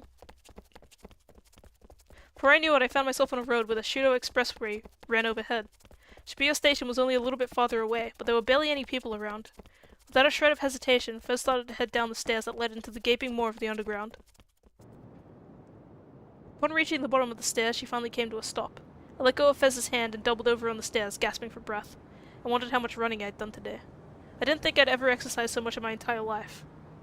For a while, the only sounds present in the dim, dreary underground tunnel were the sounds of me and Fez breathing. I looked up at the entrance where we had just come down from, but there was no sign of our pursuers. I guess that meant we'd managed to escape somehow. That aside, this was my first time learning that this underground passage even existed. On top of that, even though it was fairly close to the station, there wasn't a single person passing through it. One of the fluorescent lights that illuminated the tunnel was on its last legs, flickering on and off without end. There was the faint smell of rotting garbage in the air. There was a place that symbolized the underground side of Shibuya. If someone were to attack me here, even if I screamed as loud as I could, it may not even reach the outside. This is not a place I would ever want to come alone to. Delusion. Still breathing heavily, I slowly examined Fez's profile. She was a charismatic songstress who captivated the youth of Shibuya. People even called her a prophet. And now, that very same Fez was here alone with an otaku freak piece of shit like me. I wasn't sure what to make of it. Her forehead was beading with sweat, with several drops running down her cheeks. She was wiping it off with the back of her hand. Her breasts, exposed through her camisole, rose and fell with every... Is that right? Did I say that right? I think so. With every breath she took. A glimpse provided healthy eroticism, an atmosphere flowing with ennui. Whoa, chill, dude. Moe didn't do it justice. The best and only possible word befitting of her was... erotic. This guy needs to chill out. Of course, like, after all that running, that's all you can think about, bro? She was tall and had a great body, and she looked like a model. I was sure she was popular with the guys, too. Wait, what kind of stupid shit was I thinking about? Did I forget the situation I was in? You were being pursued, were you not? Huh? Yeah. By the police? I nodded in response. It wasn't just the police. Yul was following me too, but I was too exhausted to tell her that. Okay. I am the same. Huh? What was that supposed to mean? They asked me if there was a connection between the lyrics I wrote and some incident I cannot recall the name of. They were very insistent. Eugen. The lyrics that Fez had written matched up with that string of incidents. That was why all her sheep wouldn't shut up with all those rumors. They'd been saying that she was a prophet. It seems that they suspect me. As the new-gen criminal? I thought the same thing back when I'd first heard her lyrics. Hell, I'd even thought that Fez herself was Shogun. But considering the fact that she'd saved me, she probably wasn't. Putting all that aside, I wondered why Fez was even here. Her saving me must have been just a coincidence. Yeah, it had to be. Okay, I gotta wrap up here because my throat's starting to hurt. That's as far as I can read today. We'll save over here. Sheesh. Sheesh. Yeah, we made quite some progress today on the epic Chaos Head. Lots of stuff happened. We got hunted down by a scary old man. Yeah, a lot is going on. I think the ante is being upped after all this time. I mean, it was kind of like there was some intense stuff happening before, but I think now it's like getting way more intense.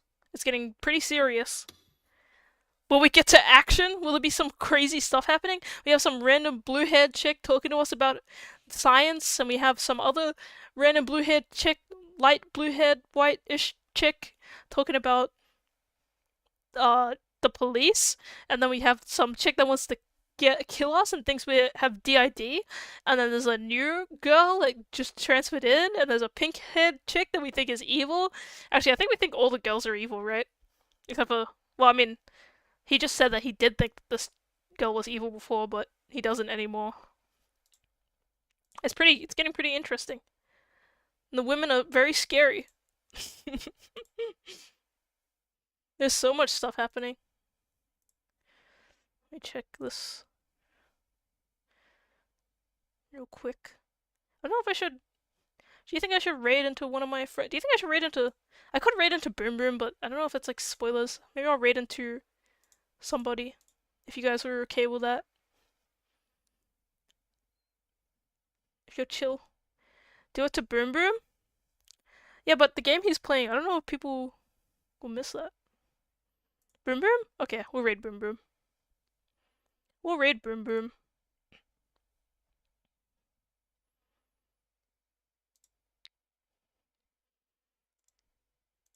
There we go. Go on, my boys. And we'll be back with Chaos Head next Friday. Chaos Head Fridays. That's the standard. Okay, go on. Be gone.